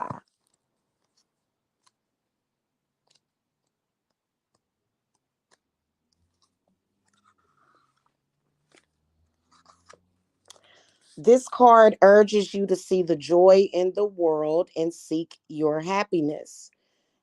You may wish to work with this card to manifest a positive life change or help you see the light in dark times.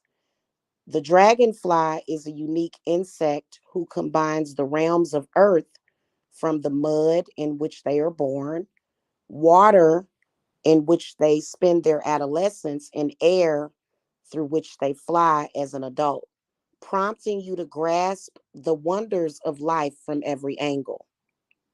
After spending much of their lives under the water in nymph form, emerging dragonflies take flight into their relativity. Why can't I say relatively short adult lives? This card serves as a message to find pleasure in everyday life and live for the moment. In Japan, dragonflies are considered bringers of luck and fortune. That's another typo in here. I need to, yeah. Uh, Considered bringers of luck and fortune, as well as symbols of victory and happiness. This card encourages you to give joy and be open to receiving joy and happiness into your life.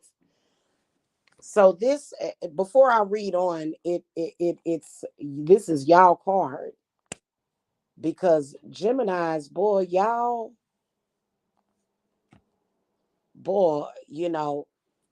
don't really, Geminis for the most part, y'all don't really focus on happiness. Happiness and joy is not a virtue.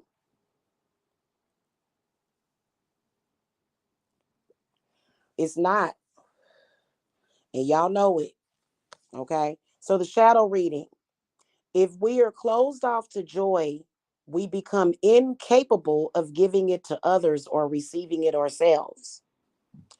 An obvious shadow reading of this card would be sadness, depression, or anxiety. But another reading would be those who try too hard to make others joyful at the expense of their own happiness. Let me say that again. Another reading would be those who try too hard to make others joyful at the expense of their own happiness. Do not be afraid to take some time for yourself and do not close yourself off to happiness. There is plenty for everyone. Okay. So the element of this card is air, water, and earth. The flora is chrysanthemum, spelled Chrysanthem, marigold, calamint, celandine, and oregano. Your stones are going to be cornelian, chalcedony, dioptase, ruby, and sunstone, which y'all could really use that sunstone. Okay. Um, Sunstone will help you manifest the joy within yourself so you can connect to it on a daily basis. So I would highly recommend the Sunstone. Okay. And then spell work to promote happiness, celebration of life, luck, and prosperity magic, attracting joyous events. Okay.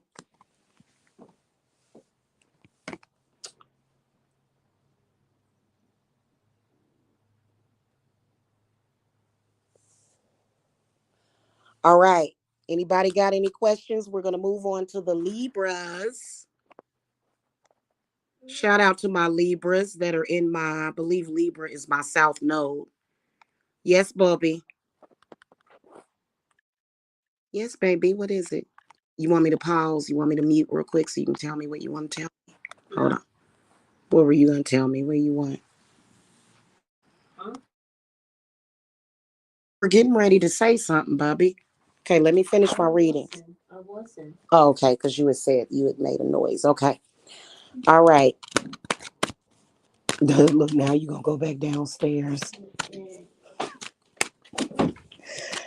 That's my baby, y'all. He was up here listening to my readings. Y'all know I read for him all the time, out of my oracles, out of my books and stuff. He just be listening. Okay. For the Libras, what messages do you have for the Libras? What do you need Libras to know? Okay, a card flipped over. You guys got the wisdom card, which is the owl. So I'm gonna tell y'all straight up and down, y'all got a lot to learn. And then also what I feel like is gonna be in the book, what I'm hearing is that take your own advice that you give to others, whatever it is. It may be something that you're saying over and over again to people that you need to apply to yourself, is the first thing that I'm getting from this card. Definitely can sense for the Libras that there is somebody that you can't trust that is going to stab you in the back.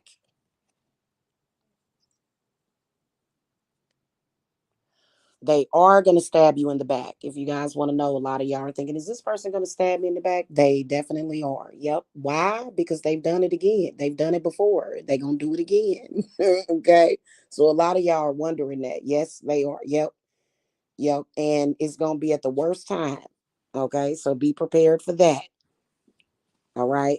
Now, let's look in the book. I like owls. Okay. Page 84. This card represents wisdom and learning. In ancient Greece, the owl was associated with Athena, the goddess of wisdom. Now, if a deity comes out for you in these readings, that deity could be contacting you. Okay. The owl card is the sage, the teacher, the mentor, and the shaman. This card encourages reasoning and deep understanding, organization and analysis, thought and consideration. This card may symbolize the passing on of knowledge to another and the sharing of wisdom within a community or group. The owl may urge you to lead by example. See what I just tell you? Take your own advice. It is the card of authoritative guidance and asks you to learn from those with more knowledge. Okay, so it's some things that you need to learn and experience than yourself.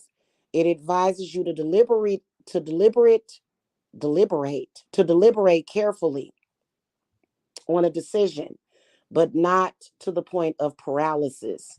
For your own wisdom and the wisdom you gather from those you trust will guide you along the right path. The shadow reading of this card: when wisdom and experience go ignored, the battle is lost. The owl card may represent distorted fact and stubborn belief. The shadow of the owl card might also warn you of ignorance and foolishness within yourself or others. Okay, so that goes along with what I was saying. Okay, and who can you get mad at? Why? If you listen, if you keep dealing with the same situation or people over and over and over again, and they keep doing the same thing over and over and over again, and you know they're gonna do it. So why even what at that point, I wouldn't even get mad at them unless they do something like, spread a horrible rumor about you, or, you know, yeah. The correspondences. Element is air. Flora is going to be acorn, rosemary, cinquefoil. Is that how you spell that? Pronounce that, cinquefoil. Spell Cinquefoil. Elder and milk thistle. Stones are merlinite, amethyst, hematite, gold, tiger's eye, sapphire, and serpentine.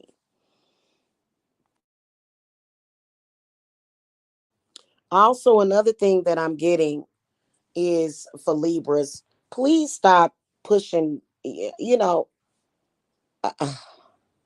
never mind. Okay, so spell work that you can do would be luck on a test or exam, study aid or meditation, help with finding an answer to a difficult question. But another thing that I would say would be cord cuttings and things of that nature. Uh, you know, how like, well, it's some, maybe plan something to where you just kind of let go of a situation that you've been needing to let go of for a while. Okay. All right.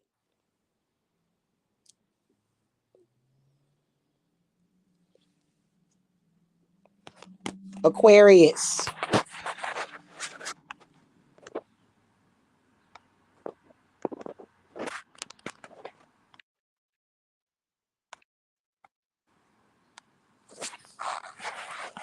That's what I was gonna say, Libra.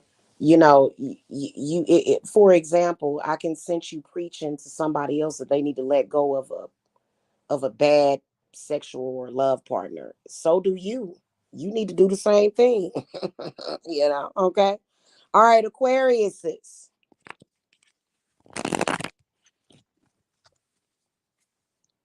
Hot diggity dog. Okay. Spirit guides, what messages do you have for the Aquariuses out there? What do they need to hear?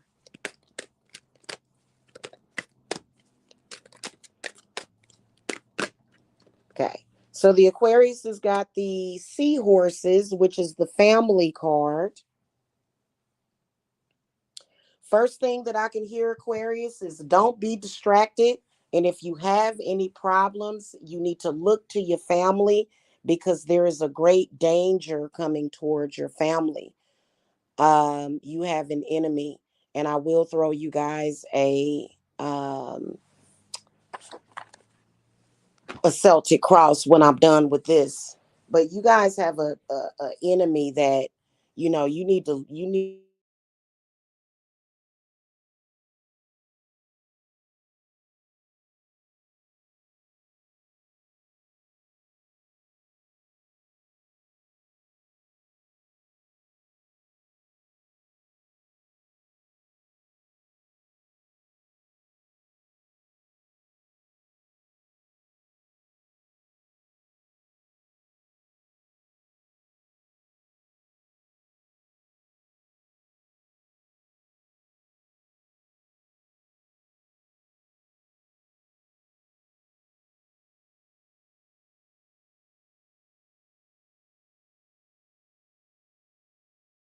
Can y'all hear me? Okay, I'm back. I should be back.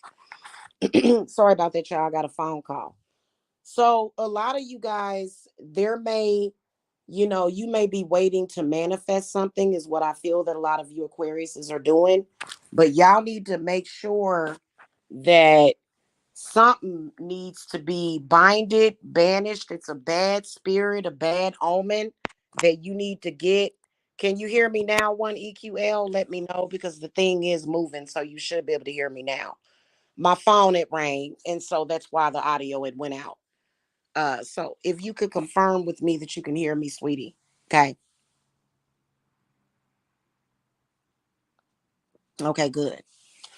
So the reason why that's not manifesting is because it's something important that you need to do that involves protecting your family, maybe your kid, okay, maybe your whole family. Maybe there needs to be some protection done on your home.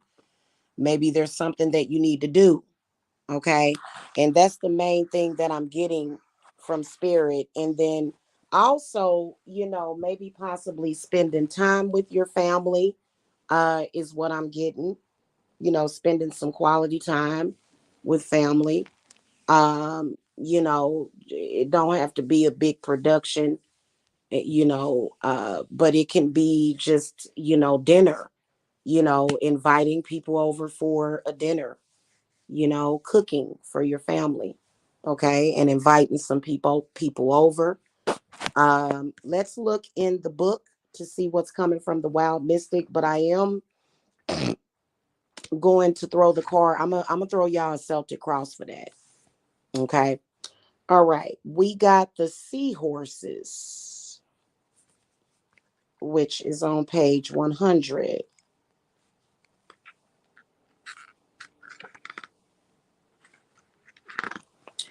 All right. So the seahorse card represents the family, be it found, family or blood relations. When seahorses mate, the female seahorse deposits her eggs in the male seahorse's pouch, inverting humanity's traditional heteronormative view of prenatal care. I did not know that. Wow, you learn something new every day. So, seahorses, the man carries the baby. Ain't that crazy? The male. That's funny. All right.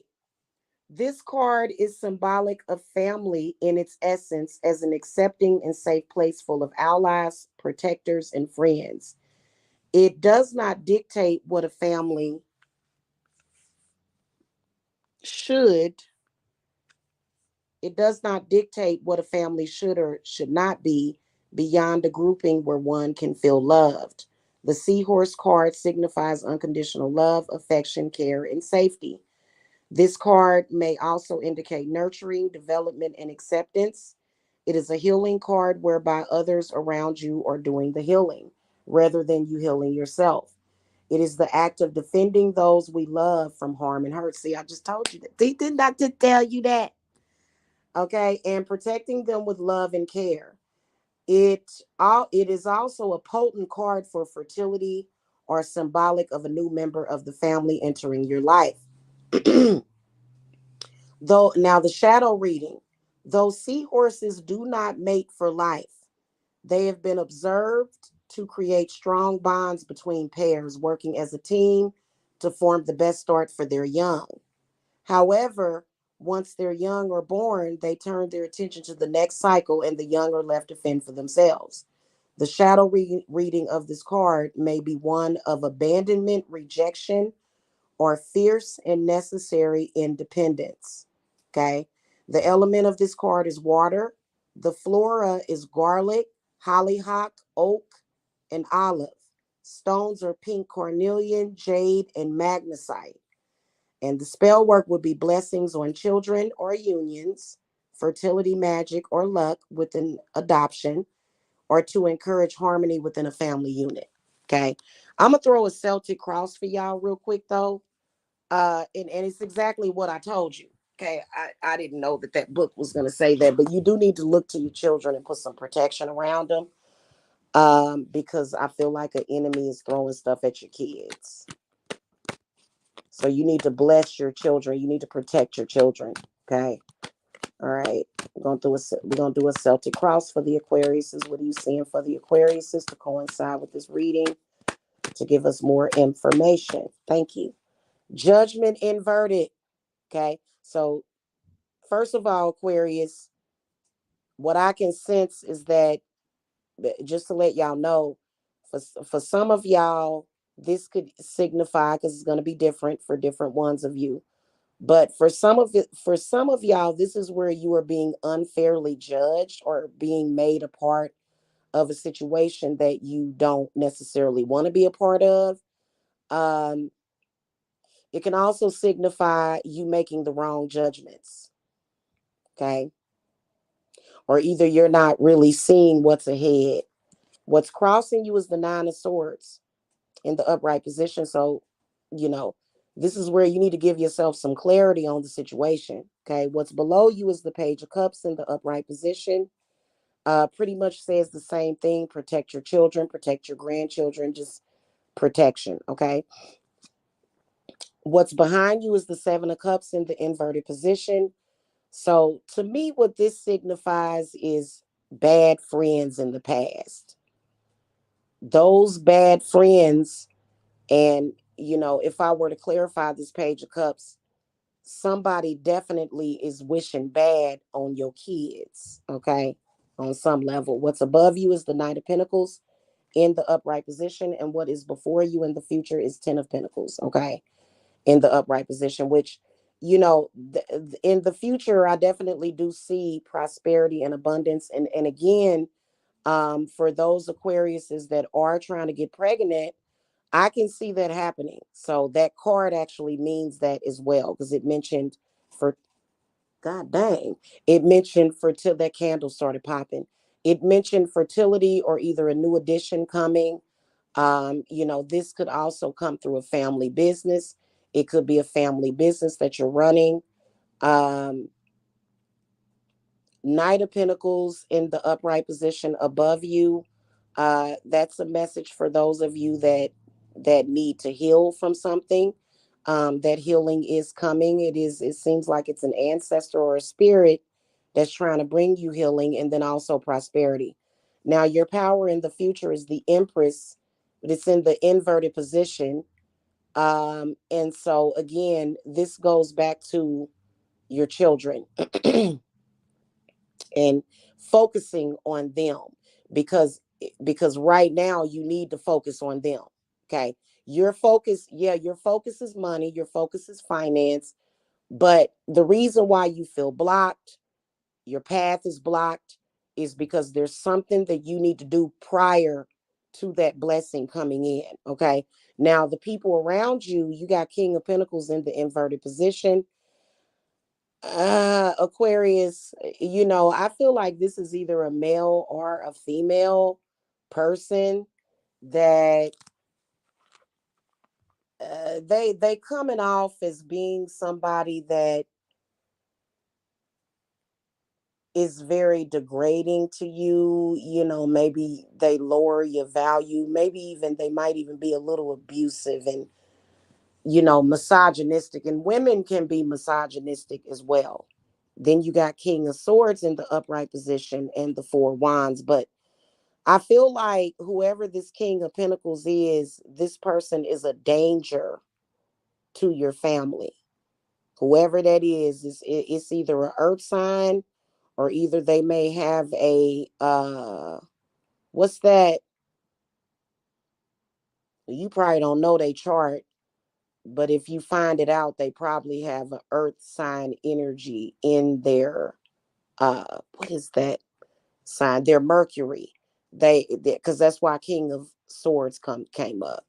So their Mercury sign, it may be an earth energy in there, which it may even be a Virgo, which would coincide. But this person, they need change bad. They Because I just see it as a very corrupt person. Um, but since people don't change, I feel like this person is a great threat to your family. Okay, because they can't change, and they may have even said that they changed, but they ain't changed one bit. Now, your hopes and fears is the Nine of Wands in the inverted position. So you are hoping to step away from certain negative people, but the problem is that you fear it at the same time, and you're scared to take action, because a lot of the times I can tell you that, and I don't know what that's about. Like when you end an association with people, and you may end that association in private. And, I think we've all been guilty of that, but it just seems like, why do it seem like they just stay hating forever? So it's like, God dang, it's been like 10 years and you still hating on me.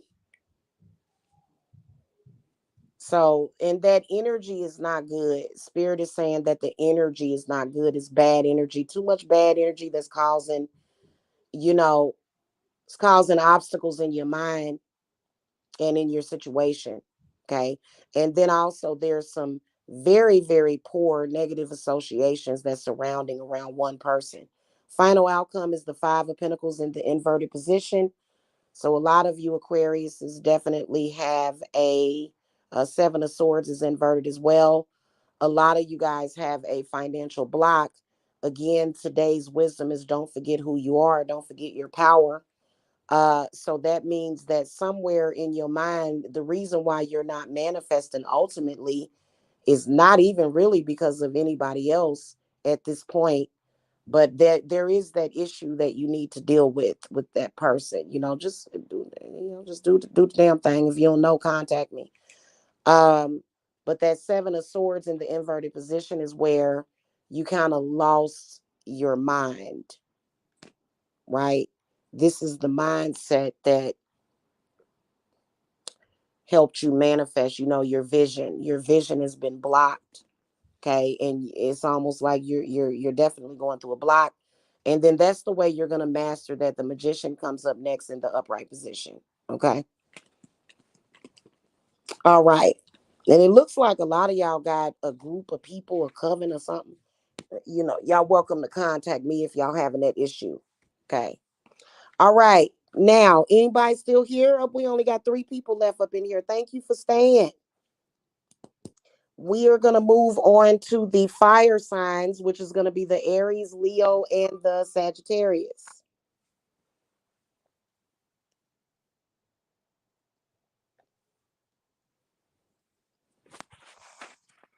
And we're going to start with the Aries. Let me put this up here.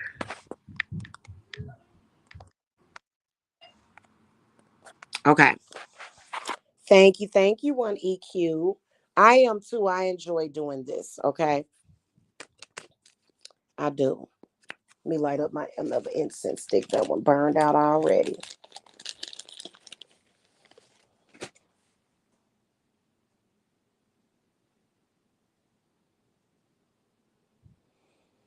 Yeah, the memory boosters are really good to boost your memory. Surprised we didn't pull that card yet. But I think that's like a general overall theme of the day is remember who you are. Because, you know. All right. Spirit guides, what messages do you have for the Aries from the Wild Mystic Oracle? What do you need Aries to know? Oh, God, like 20,000 cards fell out. Oh, goodness. We ain't going to do that. I ain't about to read all them cards. I'll be here for another hour or two. Definitely can tell that the Aries, though, y'all got a messy situation going on. We just going to pull one card. That's it. They get one card. Y'all got the Trust card. Ooh, big one in the upright position. You got the Unicorn. Ain't that a unicorn or is that a horse? Unicorns are mythical creatures, so I think this is a horse, but I don't know why I thought of unicorns. So before I read the book, Aries, your issue is trust.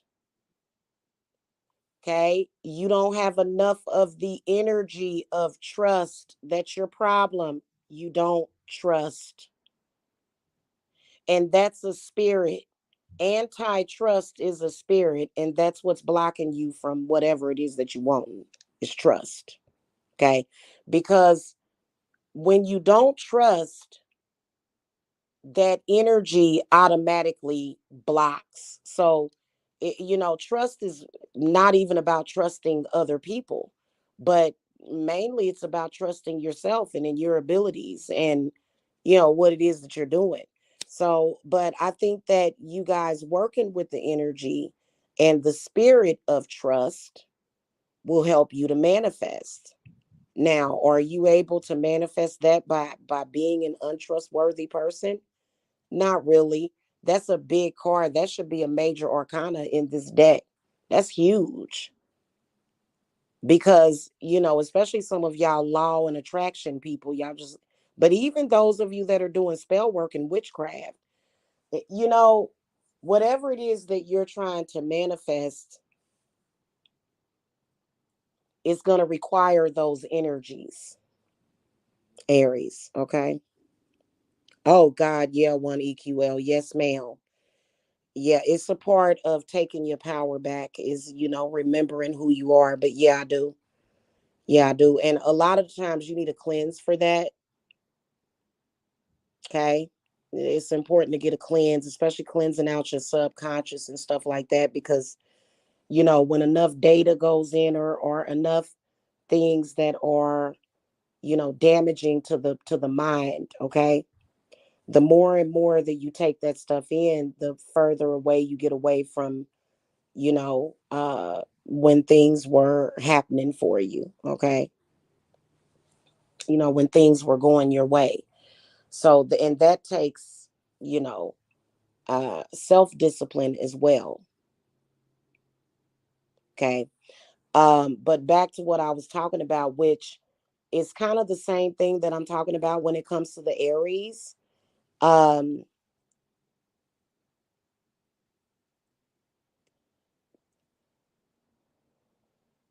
a lot of you guys have gotten to the point where you don't trust yourself.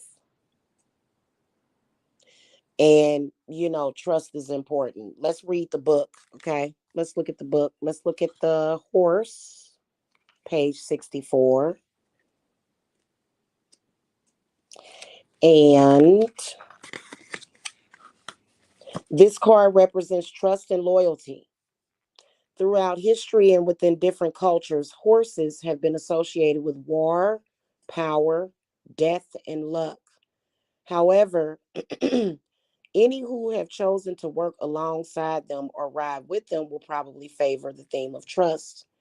A large and imposing creature, since its domestication, the horse has been an essential part of human development for good or ill.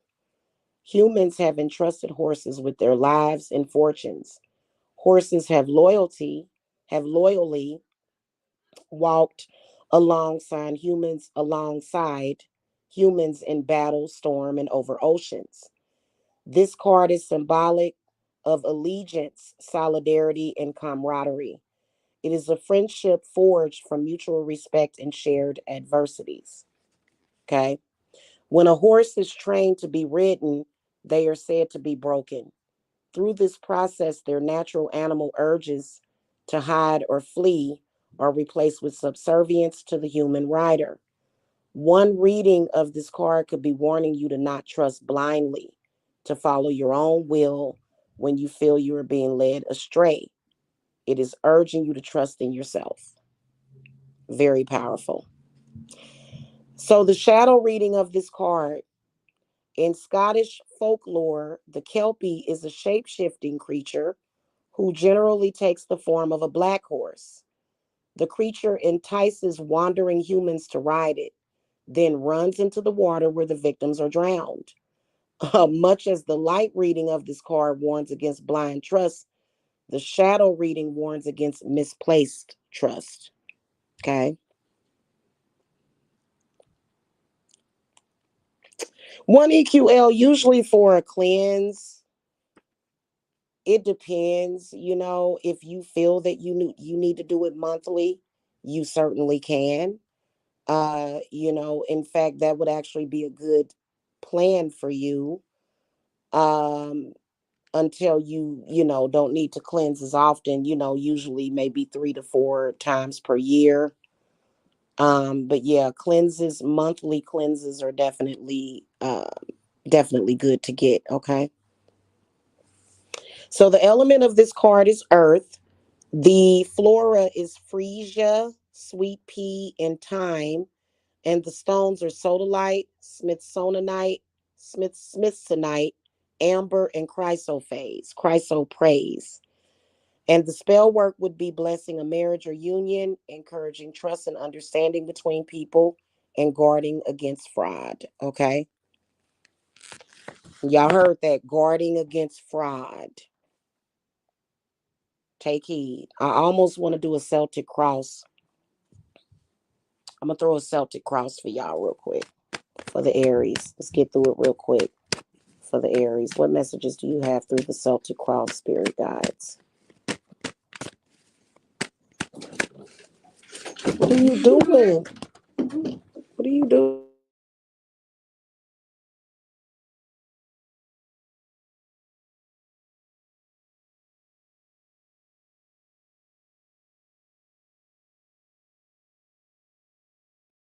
Okay. Gonna throw a Celtic cross. Okay. Eight of Swords in the inverted position is where you're at right now, Aries, which means that you are stuck. You are in a mental prison. Okay, that is not serving your purpose. It's stopping you from moving forward. Jacob, get out of my closet and go back downstairs, Bobby. You making all that noise. Why you making all that? Don't. Hold on, y'all. I gotta get my son. Give me a second. You messing with that? Good, close my door. Turn off the light. What she said? I said, come out my closet making all that noise. Can you go back downstairs, Bobby? No, what did Todd say? Oh, he just was telling me that he made some coffee. Okay. All right. So what's crossing you, Aries, is the Hierophant in the upright position. So, ooh, I was actually talking about biblical curses. Some of y'all got a biblical curse on y'all, but I also feel that the Hierophant represents somebody that wants to control you. They may want to control and manipulate your power, and it's causing a lot of chaos. Okay. What is below you is the Emperor in the inverted position. A lot of you, Aries, need to look to your father or either your husbands. They ain't right. So you need to, y'all got some stuff going on. And then, also the Emperor inverted, whether or not you're a male or female, is creating that security for yourself, okay, that somebody else may refuse to give to you. Now, what's behind you is the Eight of Pentacles in the inverted position. I feel like a lot of you Aries either lost money or either you lost a job or a promotion, or either you're looking for a job or either you need to look for a job and you haven't been, okay? And you haven't really been productive, okay? And it's, you got this double eight, which really to me means that y'all need to take y'all power back. Y'all need to open up y'all own portals. Taking your power back is not necessarily, I mean, you can tell people how you feel. You can say to them, hey, I feel like you're trying to hold me back and I'm going to step away. You don't have to, drag them through the mud all the time, but you can say that to that person, Aries, and just say, hey, I'm going to go my own way and go and start to open up your own portals. Okay. Then you got the Ten of Wands in the upright position that is above you. So whatever it is that you're dealing with, you definitely do have the power to overcome it. But then also on the flip side, you know, please be careful dealing with, in particular, romantic partners and friendships where the person doesn't stick by you. Y'all ever see that movie Stand By Me? You might want to get up out of that situation. I mean, you learn the hard way sometimes, the people that won't stick by you when you need them the most, and they run out on you and they abandon you. You may not want to go on, let that in. Go on and let that in. And for a lot of you guys, it's either with a fire sign, air sign, or earth sign. It can be different for different ones of you. Now, what's in the near future is the Ace of Pentacles, and it is in the inverted position. So this is a very, very lucrative money portal that a lot of you guys need to open. It's not already open. Y'all need to open that up. Okay. And so a lot of you guys, I feel like a lot of Aries, y'all want to either buy a house or even rent a house. Renting a house it's not just as good. It's a little bit more risky, but it's still a house. Okay. So you can tell that a lot of you Aries, that blessing wants to come to you, but it's blocked because you need to open up your own portals and you need to branch out on your own. You need to, and then I can sense a bad guru got you caught up going on a rat race. It's like you're a hamster on a hamster wheel. Yeah, and that person is telling you the wrong information just so that they can control you. Now, it may have a lot to do with the fact that they don't trust you. Okay. And this could be your father. They may think that you may take this energy and use it against them. Okay. But see, you already know that that would be a mistake unless the person is making moves and taking action towards you to do harm to you.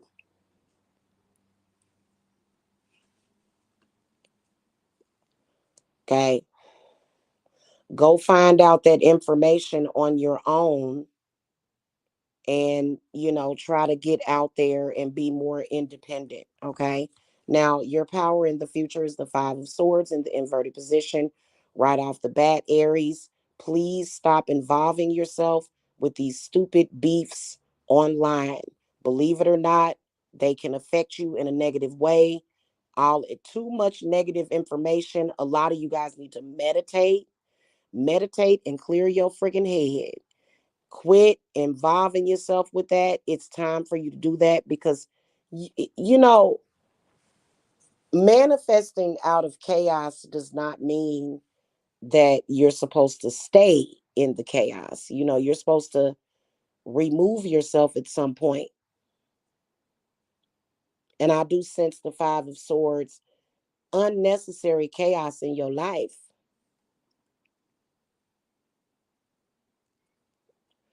While it might be entertaining, it's not serving your purpose. Now, the surrounding energies, I got the Two of Wands. So the first card that comes up, it's in the upright position. This is definitely somebody in your life that is telling you this, and they are right. And you sitting up here just like, you did. No, they telling you the right thing to do. Okay. And then your hopes and fears is the Three of Swords. There is a relationship that you need to let go of. Okay. And you're afraid of letting go of it because you felt like that situation gave you some kind of power or leeway, but it didn't. Okay. And then your final outcome card is the Page of Cups in the inverted position. If it's somebody that you need to make good with, some kind of mistake that you made, own it, speak it. People respect that. When you have made a mistake, own it. That's what the Page of Cups is saying. If you did somebody dirty that you shouldn't have been doing them dirty, you need to acknowledge it. You don't necessarily have to say, I'm sorry, but you can say, hey, I shouldn't have done that. It was a mistake. And that's how you're going to cleanse yourself of that negative karma. That is what keeps you going in circles. That is what keeps you in limbo. Okay. So you need to just come clean with it. Thank you, Bobby.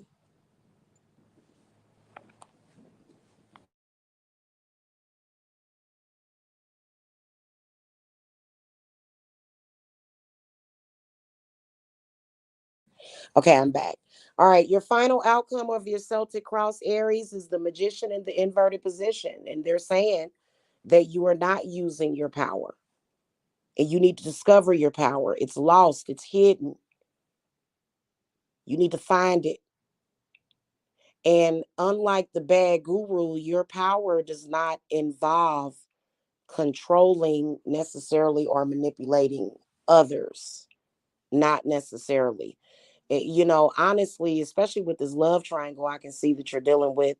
I would just walk away from that bum, whoever it is. They seem like they a bum. They don't seem like they a good person, Aries.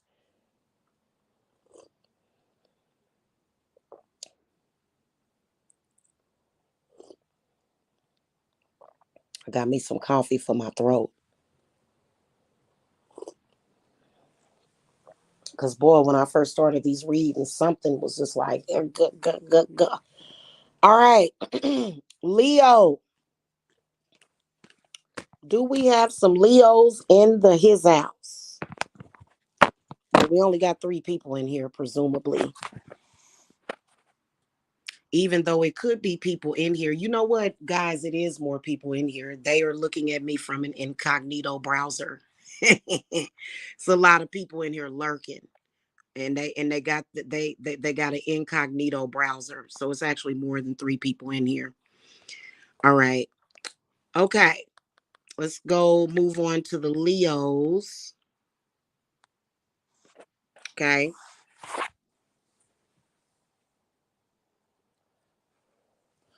So we're going to start out, Leo, with the Wild Mystic Oracle card.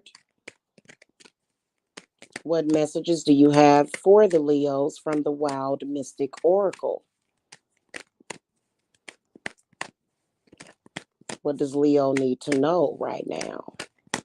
Okay. So y'all got the Rebirth card in the inverted position, which is the snake. So right off the bat, Leo, there is change that is needed. And change may be coming that you may not like.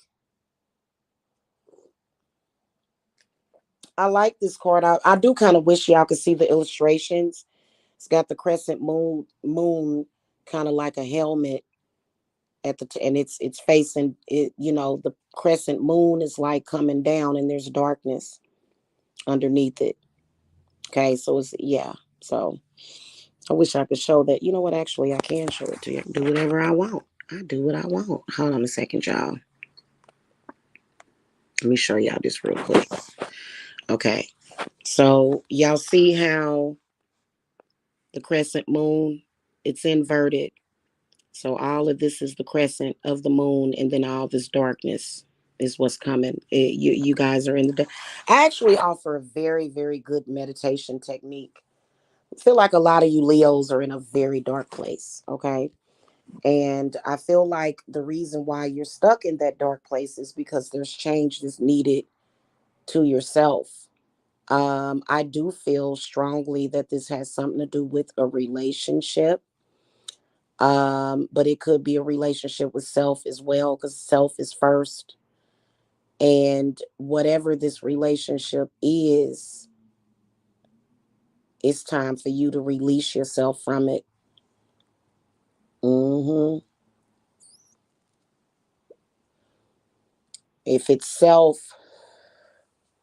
you know, it's time for you to shed your cocoon again.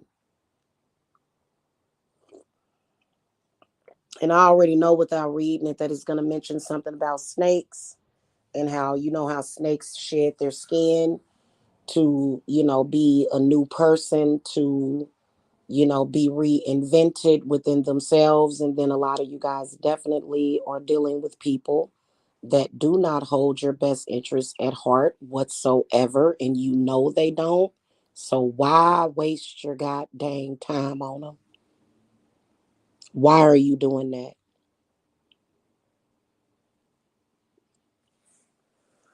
I do offer deep meditation, either by phone or by Zoom. Yes, ma'am. Um, yeah, yeah, you can't have it like, and why are you doing that anyway?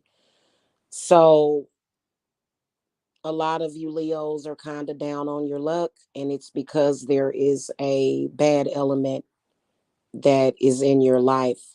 It's not your child.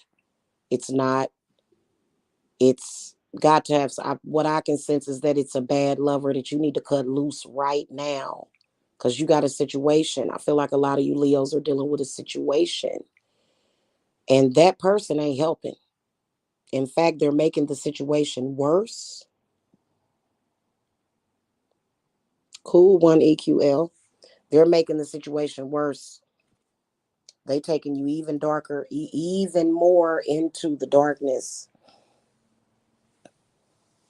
And Leos love hard. When they love somebody, boy, I'm a Leo rising. That's my ascending sign is a Leo. And I can definitely, this reading resonates with me, even though I'm not projecting. I'm just saying I can understand what they're saying. Leos love hard and they will stick through people through thick and thin. But you know what? Sometimes you got to do what's best for you, Leo.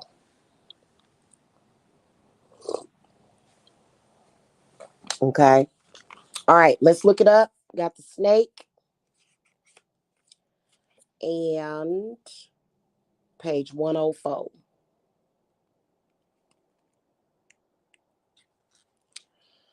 This card represents the cycle of rebirth and eternity. That's scary. While the salamander card represents the regrowth of a part of oneself from destruction to chaos, the snake signifies a natural rebirth of the whole self. As a snake sheds and emerges clean and new from the sheath of dead skin, it reminds us of the constant cycle of life, death, and rebirth. We shed our skin and hair daily, and the remnants of our bodily self become dust on the air, in the earth, and in the water. This card asks us to consider our place in the grand cycle of things and reminds us that change is a natural part of life. Ooh, a lot of y'all Leos have been having a shift, a reality shift, and those can be very scary. Gnosticism adopted the Egyptian symbol of Ouroboros. The Ouroboros. Ouroboros. Ouroboros. The snake biting its own tail. Into its teachings as a symbol of infinity and continuity. Continuity.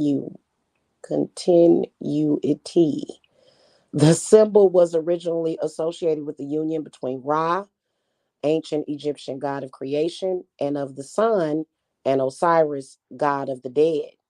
This union of life and death becomes a symbol of rebirth. This card may symbolize the infinity of time and its repetitive cycle. It expresses the need for renewal, change, and evolution in order for the cycle not to be constantly repeated. Okay, absolutely. And I feel like, okay, so we got Ra and Osiris is somehow trying to contact the Leos. The shadow reading of this card, unlike the butterfly card whose rebirth requires a great change, the snake's rebirth is superficial in comparison. Whilst they shed their skin to grow, they remain a serpent beneath. As opposed to a new being entirely, they are still inherently the same and unchanged. The shadow reading of this card may be warning you of shallowness, small mindedness, or difficulty seeing another point of view. So, you know what? And that can be as simple as Leo. Do you get mad whenever somebody has a difference of opinion? Do you go and seek people that are diverse? And then you just all day, you just like, why are they doing that? And that I don't agree with that. So all day, you just wasting your time. You just all day wrapped up in the diversity, and you're not giving yourself the time, like right off the bat, that wisdom. And it's kind of like, yeah, get out of that. So the element of earth, the element is earth of this card. The floor is hawthorn, lily, daffodil, crocus, and snowdrop. Stones are unakite, angelite, chiastolite, and jasper. And for spell work, past life regression, funeral blessings, birth blessings, spring equinox ritual, and garden magic. Any of y'all witches any witchy Leos missed the spring equinox, you need to go back and do it then. You can do it now. But then also past life regression. Apparently, y'all got time. So a lot of y'all Leos, a clue is to look and see what's going on in the past life that's creating either this problem or this obstacle. Very, very powerful. Past life regression work is so important, but nobody wants to do it. Why? Soon as, and I can tell you why. I specialize in it. As soon as you start doing past life regression work, you start to feel that shift happening. And it's like, what? This is weird. What's happening here? Because you time traveling. That's why when you go and look at past life, and a lot of people are afraid of that. I don't know if it's that y'all think y'all gonna get stuck. A lot of people don't like to astral travel either because they scared they're gonna get stuck where they at.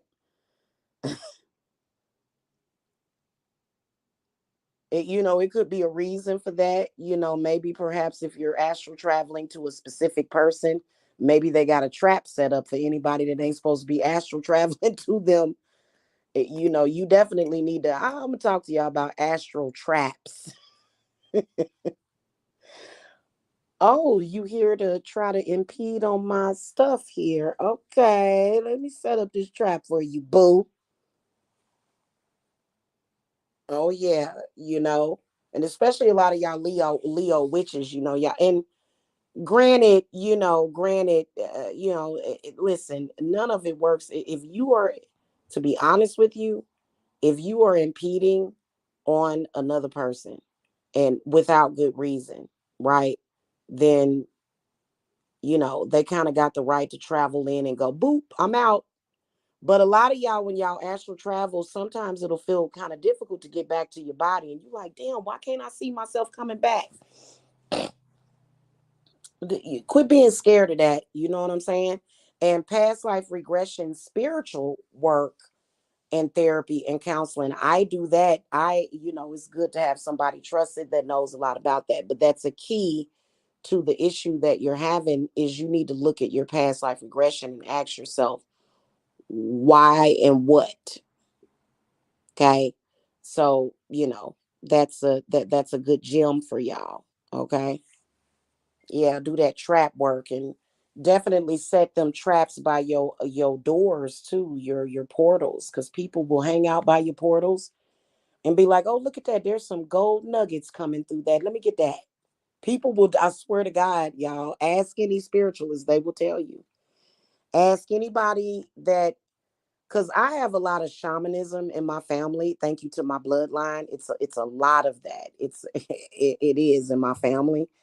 And so we can see through other dimensions. We can see that stuff. You know what I'm saying? We know that it's there, which is very uncommon. Shaman, witch, and same thing, might be different, very similar.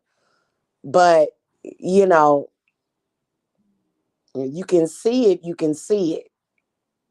You know what I'm saying? So if you see somebody trying to go near your portals, because, that's why they talking about you, backbiting on you, doing stuff to you, Leo. That's why they doing that. And they hanging out. And so you can set traps in the astral too, anti-theft traps. Anybody try to block my portal or steal from me, they're going to be eviscerated. Okay. For real. It's necessary, you know what I'm saying, because people are a trip.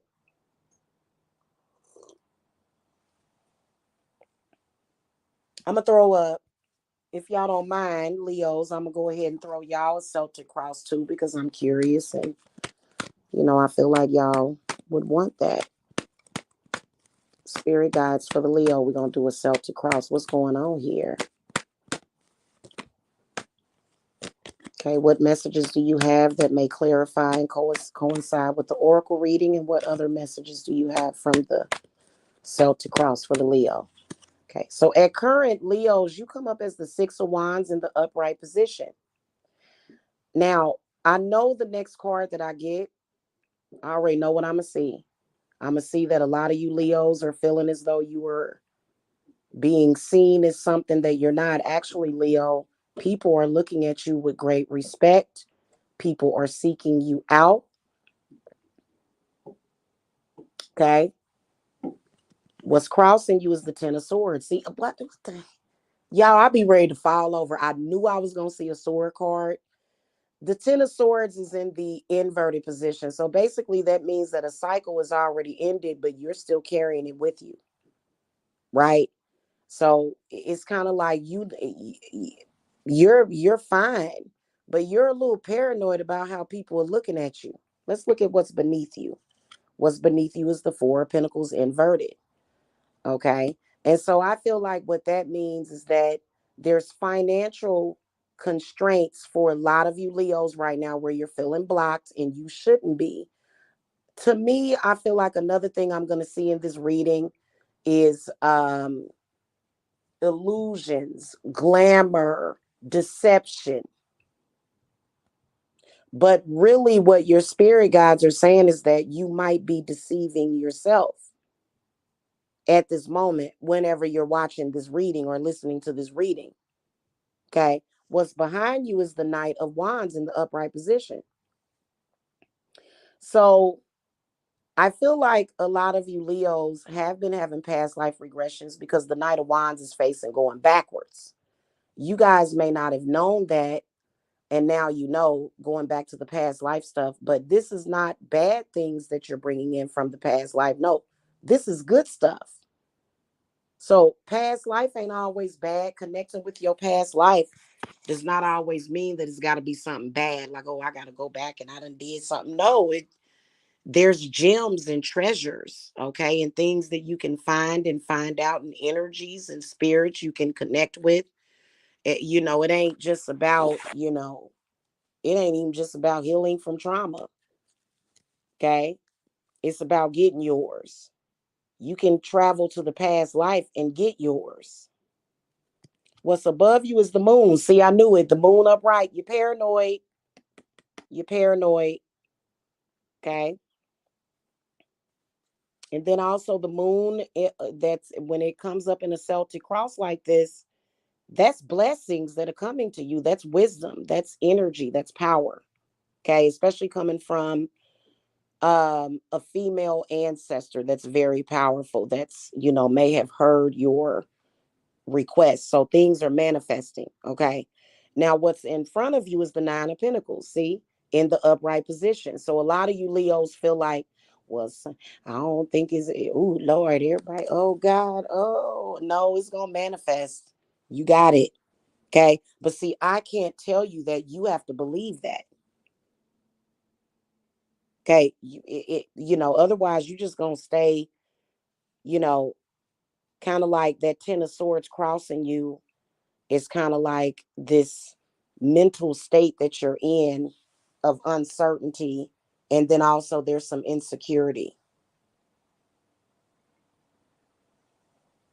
Now, there is an energy shift coming up for a lot of you Leos, is what I can see with that moon. There's a shift.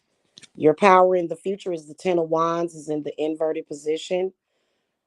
Now, this is where Leos, you are going to drag yourself down trying to help somebody else. They're going to be all right. Focus on self. Hello?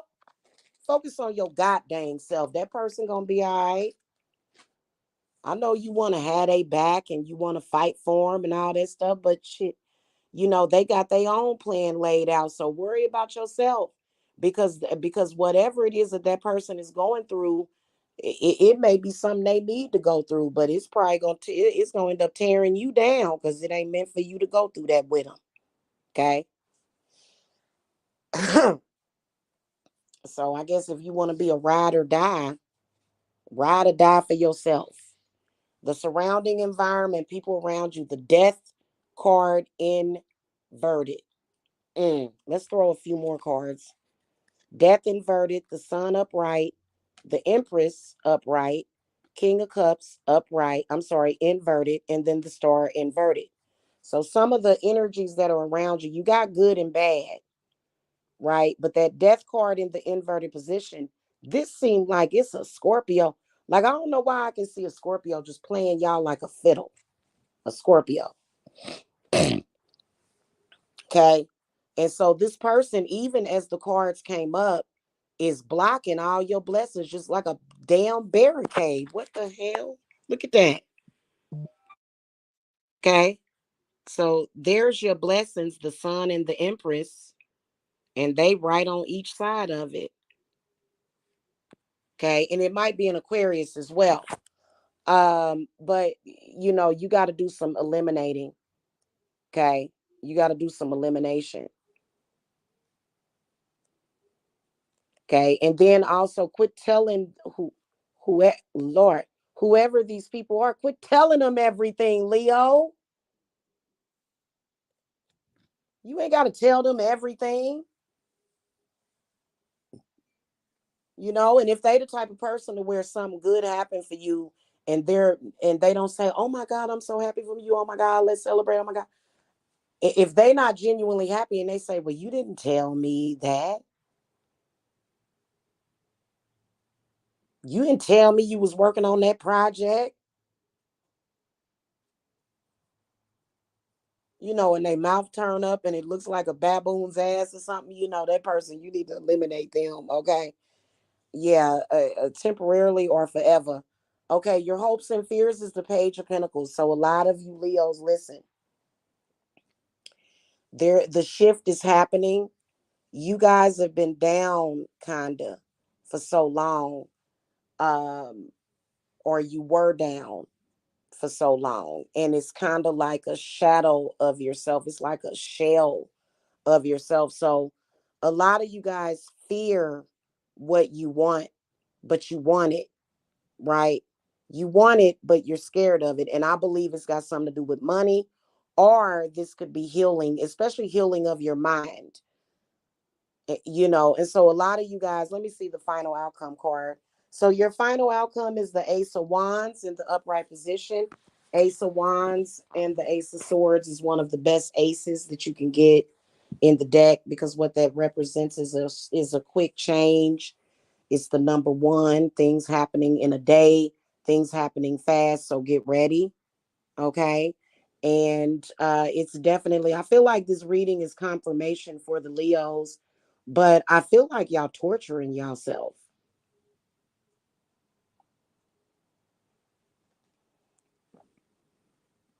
And then also, a lot of you guys have family issues that you got to get past. Okay. Family's going to always be there. Uh, what else can you do? It's time for you to, because a lot of times when you get ready to do a project or something or do something for yourself, here come family. Well, my knee moved out of place, and you going down there to take that exam. What day you going to take that exam? Girl, I was going to ask you to take me to the doctor around that time. But I'm scheduled for an exam so I can better myself. Well, you sure you can't reschedule it?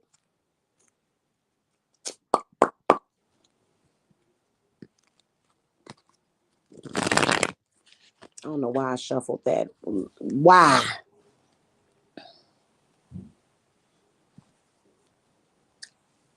I'd be concerned because I tell that person, I'd say, well, can't you reschedule your appointment?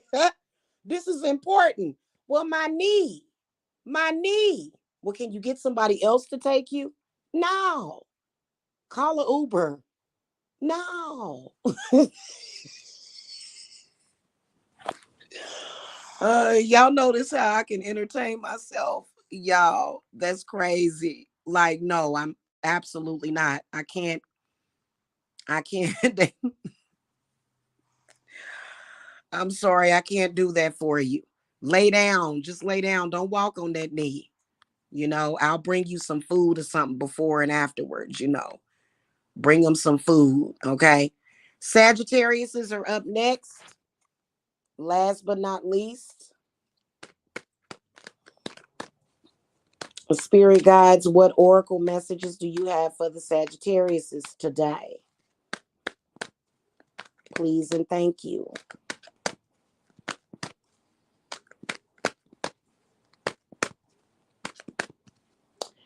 Y'all got the rebirth card too. Came up twice, but it's in the upright position.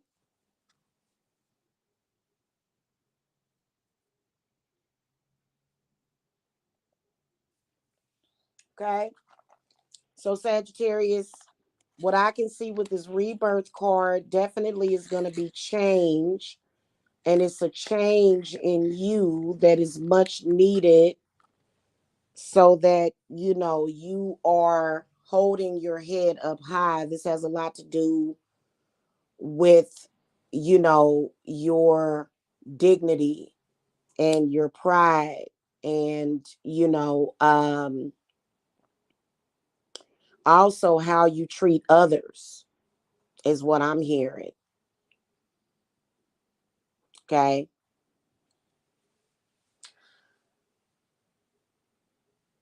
I feel like the change that the Sagittariuses are experiencing, and what spirit wants you to know, is that with change comes growth, and there is either growth needed or warranted.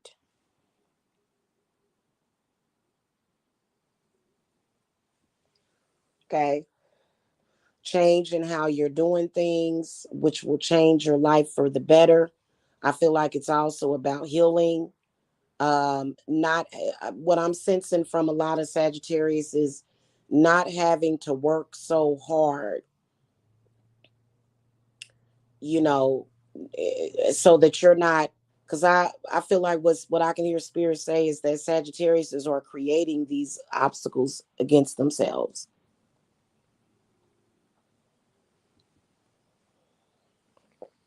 Then also I can see a portal opening for you guys. I can definitely see that, for yourself.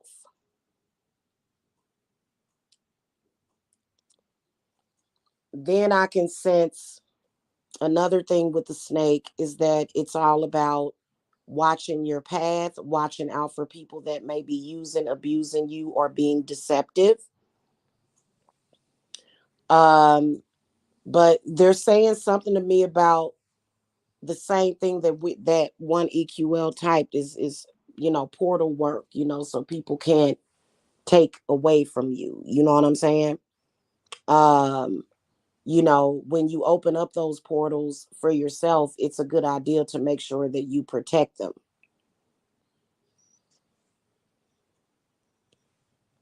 Because people will look into your Akashic records and try to backbite and steal from you. Okay, so from the book, this card represents the cycle of rebirth and eternity, while the salamander card represents the regrowth of a part of oneself from destruction and chaos. The snake signifies a natural rebirth of the whole self. As a snake sheds and emerges clean and new from the sheath of dead skin, it reminds us of the constant cycle of life, death, and rebirth. We shed our skin and hair daily, and the remnants of our bodily self become dust on the air, in the earth, and in the water. This card asks us to consider our place in the grand cycle of things and reminds us that change is a natural part of life. Nox, not, I cannot say this word. Gnosticism adopted the Egyptian symbol of Ouroboros, the snake biting its own tail, into its teaching as a symbol of infinity and continuity. The symbol was originally associated with the union between Ra, ancient Egyptian god of creation and of the sun, and Osiris, god of the dead. This union of life and death becomes a symbol of rebirth. This card may symbolize the infinity of time and its repetitive cycle. It expresses the need for renewal, change, and evolution in order for the cycle to not be constantly repeated. So your spirit guides are seeing you. Sagittarius is definitely in a repeating cycle that needs to change. And for some reason, Ra has came to Ra, which is the sun god, has came to two of the fire signs. Interesting. So the shadow reading of this card, unlike the butterfly card, whose rebirth requires a great change, the snake's rebirth is superficial in comparison. Whilst they shed their skin to grow, they maintain a serpent beneath as opposed to a new being entirely. They are still inherently the same and unchanged. The shadow reading of this card may be warning you of shallowness, small mindedness, or a difficulty seeing another point of view. Okay. Which really, what they saying, but in a nice way, is that you got, like, people have the right to be different, live different, you know. So I can see the Sagittarius is doing that too, literally starting wars with people because they have a difference of opinion than you, or they do things different. That's a waste of your time. Okay. Unless that person comes to you and asks you for mentorship, you just giving unwelcome advice and worrying yourself half to death over something that ain't your business, ain't your problem.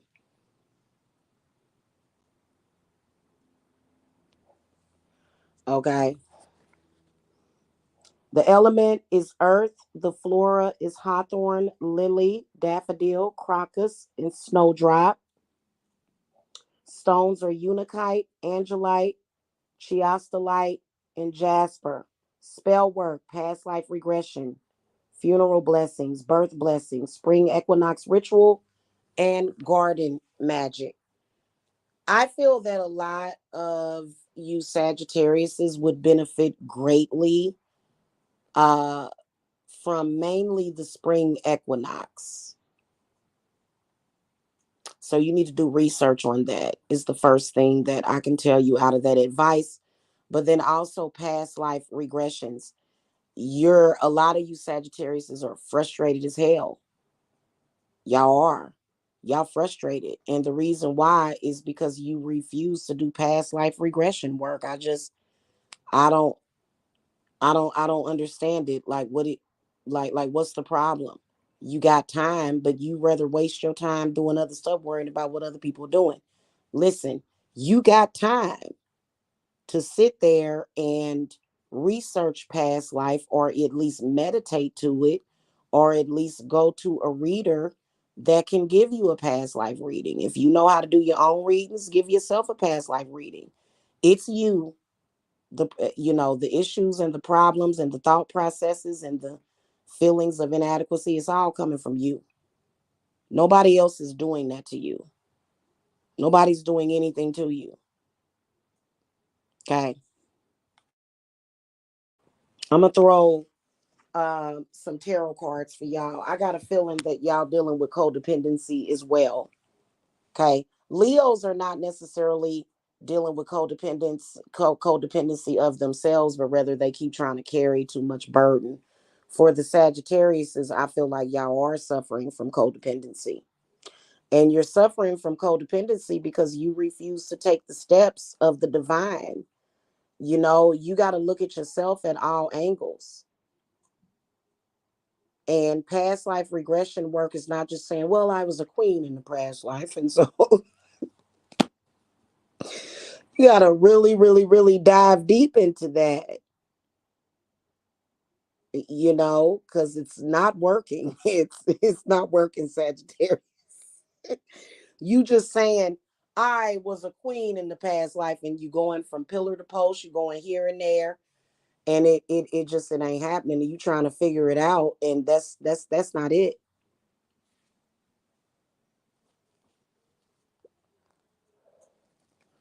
All right, we're gonna throw some tarot cards for the Sagittariuses that give us more detail to coincide with the oracle reading, as well as any other information for the Sagittarius for the Celtic cross. Okay, so at the moment, see, y'all got judgment inverted. Okay, so listen, Sagittarius, the judgment card is actually directly related to the past life. Directly. Like that's like the past life card that tells you. Six of Cups can tell you that you're dealing with past life regression.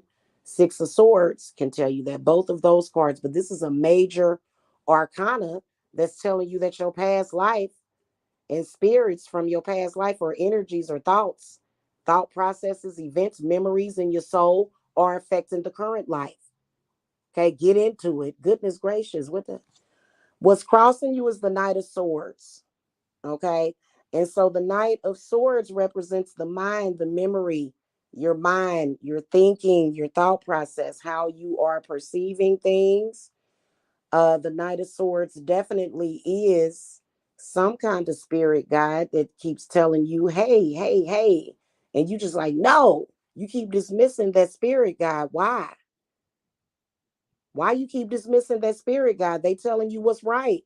You've been dealing with this for like the past decade. What's beneath you is the Seven of Cups inverted. What I can tell you is that it's either a relationship in the past that you need to move past, or either it's a relationship with either self or a love relationship from the past life. Could be a spiritual husband, something attached to you that might either be bad, good, or indifferent, but it's a blockage. Okay. And then what's behind you is the Five of Wands in the inverted position. So you got some strife, some anger, you got some stuff, and really what spirit is saying, why this card is inverted, is because all you do is waste all your time and energy in anger and strife.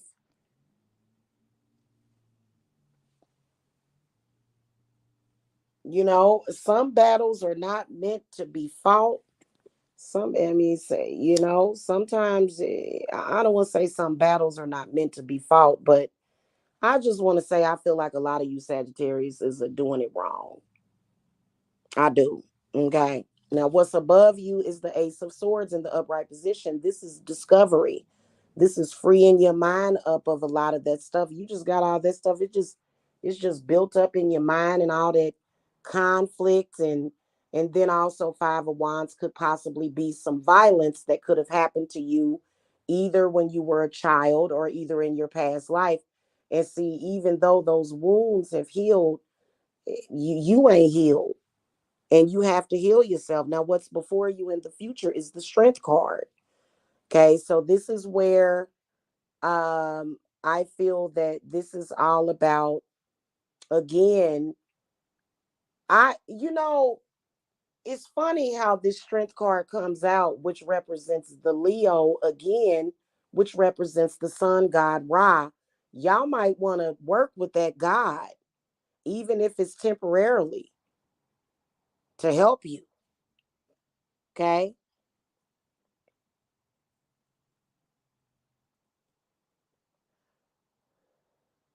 The Strength card is also a card that represents when you came out of codependency. Now, your power in the future is the Ten of Cups in the inverted position. You need healing. You need to heal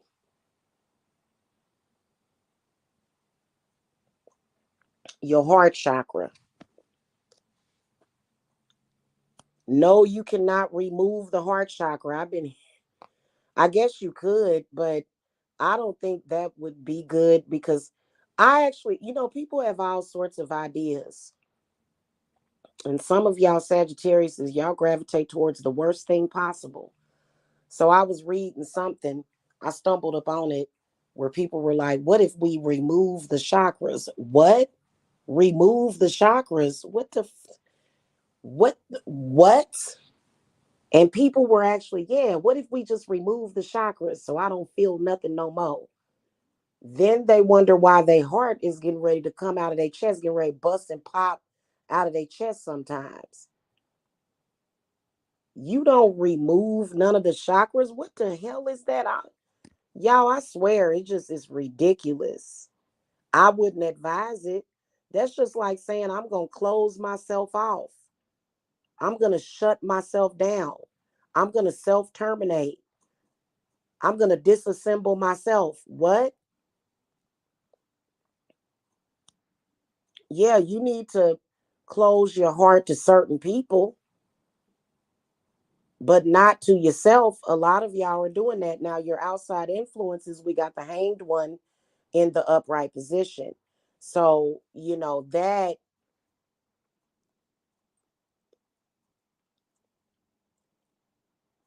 I feel like a lot of you Sages, like at the bottom of y'all heart, y'all can see exactly what I'm saying, but you have too many people around you that are not good for your spiritual, physical, mental, financial advancement. So they kind of support you in staying down. The next card I get is the Ten of Wands. Yeah, they kind of support you in doing that. You got too many people that agree with you around you. And then the last card is the King of Wands. So you got an ancestor here that's really speaking through me. King of Wands upright, and then the Death card. Yeah, they saying change, change, change, change. You ain't hurt nobody but yourself, staying on that path that you on. Now your hopes and fears is the sun in the inverted position. So you already know what you doing ain't gonna serve your purpose. You already know it ain't gonna work out the way you doing things. And that's similar to the Hanged One. In the upright position, the hanged man is like a person, they upside down. They know dang well that ain't gonna jive, but they still do it. So yeah, your hopes and fears are definitely, yeah, like it ain't. It's not gonna work out. Okay. And then your final outcome card is the world inverted. This is like a serious, perfect reading. Everything kind of flows with each other. And so that's why you're upside down. That's why your world is flipped upside down. Is because, well, first of all, you see it You don't want to see it. You know, you're in denial. You're in denial about it, about everything that I'm saying. You probably saying, "Oh, that's bull crap." That no, it's not. Okay, and for some reason, a lot of Sagittariuses have that issue, and partially the reason why the judgment card comes up is because y'all spend a lot of y'all time being judgmental of others while not being able to look at yourself.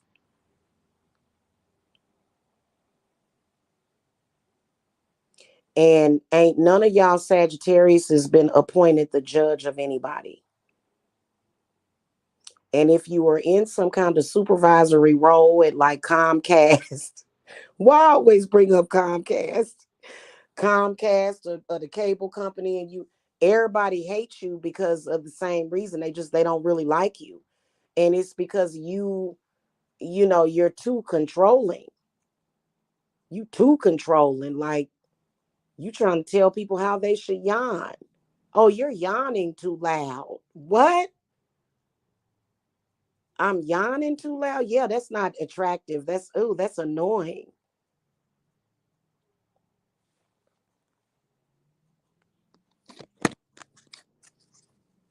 Anybody got any questions for me? Feel free to post it in the chat. I don't have a lot in my music thingy on this particular StreamYard account.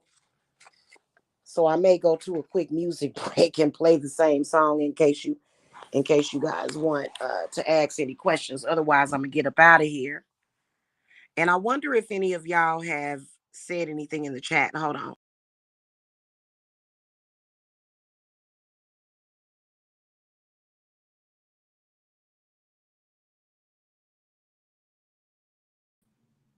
Okay, okay. All right. Dang, I wish I had a bigger library in this thing.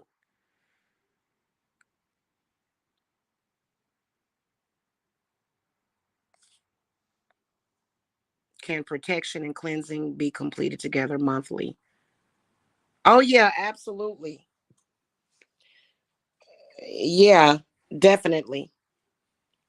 In fact, what I like to have is like a staple protection jar. And I actually have a protection altar. I have a protection altar. I don't really feel comfortable with showing it, but I have a protection altar. It has cactuses on it. It has spirit dolls of me and my children. It has my protection jar, and it has a few other things on it. It has my fountain. Um, and so, you know, um, especially during, either energy shifts or if I'm working on a project or if something's going on, I'll have that water fountain going. And my water fountain actually has a place for tea lights. So it's like a tea light and it's really cute. Y'all have seen it before, but I'm not going to show my protection altar. But yeah. So, okay.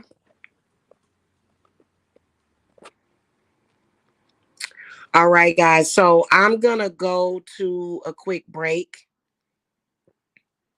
to see if anybody has any questions. And I hate to play that. I'm gonna play that. Oh God, I want to play this song.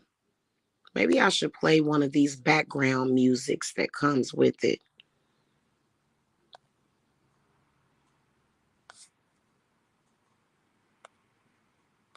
Hmm. All right, I'll be right back.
Okay, guys, I'm back. So I wanted to come and talk to you guys just about a few things, just news for Divine Services. If you guys don't know what Divine Services is, I am the owner of Divine Services, and my website is divineservicesapothecary.com. I have been in business as a sole proprietorship since 2015, and I am expanding. Okay. So, for the first time, I am actually seriously accepting apprentices. Okay. Now, my apprenticeship program are either, you know, becoming an apprentice, you're going to either want to be a part of my coven, or you're going to want to work, in the spiritual business, and possibly, you know, um, be a co-owner possibly, or or like a, like a partial owner of the store that I plan on opening within the next couple of years. So it's really a great opportunity, especially those of you that have a lot of spiritual problems, whether or not you are beginner, intermediate, or advanced in the craft. Okay. Just because you are advanced in the craft does not mean that you can't have problems and you can't have things that are overwhelming you. Okay. So for the first time, I am welcoming apprentices. And so the way that you do that is you just come to me for a reading, um, and it's a part of the process of me accepting you as an apprentice. Classes are different than apprenticeship. Okay. And I may convert everything over uh to just do an apprenticeship, and kind of not doing classes, just have it all apprenticeship. But all of you may not want to necessarily become a part of a coven. You may just want to learn some things, or you know uh some things that will help you, and I definitely don't mind helping people, um as far as learning things about the craft. Okay, learning things, and connecting with your spirit guides and doing all of that stuff. Okay, what do you want, kitty? Okay. All right, so I'm gonna go since nobody has any questions. I will see y'all later. Thank you so much for watching. Make sure that y'all subscribe, hit that thumbs up, follow me on TikTok, as well as if you go to your search bar, you can ready to burn your tail, child. Um, you guys can subscribe to my other channel called The Witch's Broom. Okay. So go and subscribe to that channel because I am going to be converting over to that channel. Okay. All right, y'all. I will see you guys later. Thank you for watching. Bless, bless.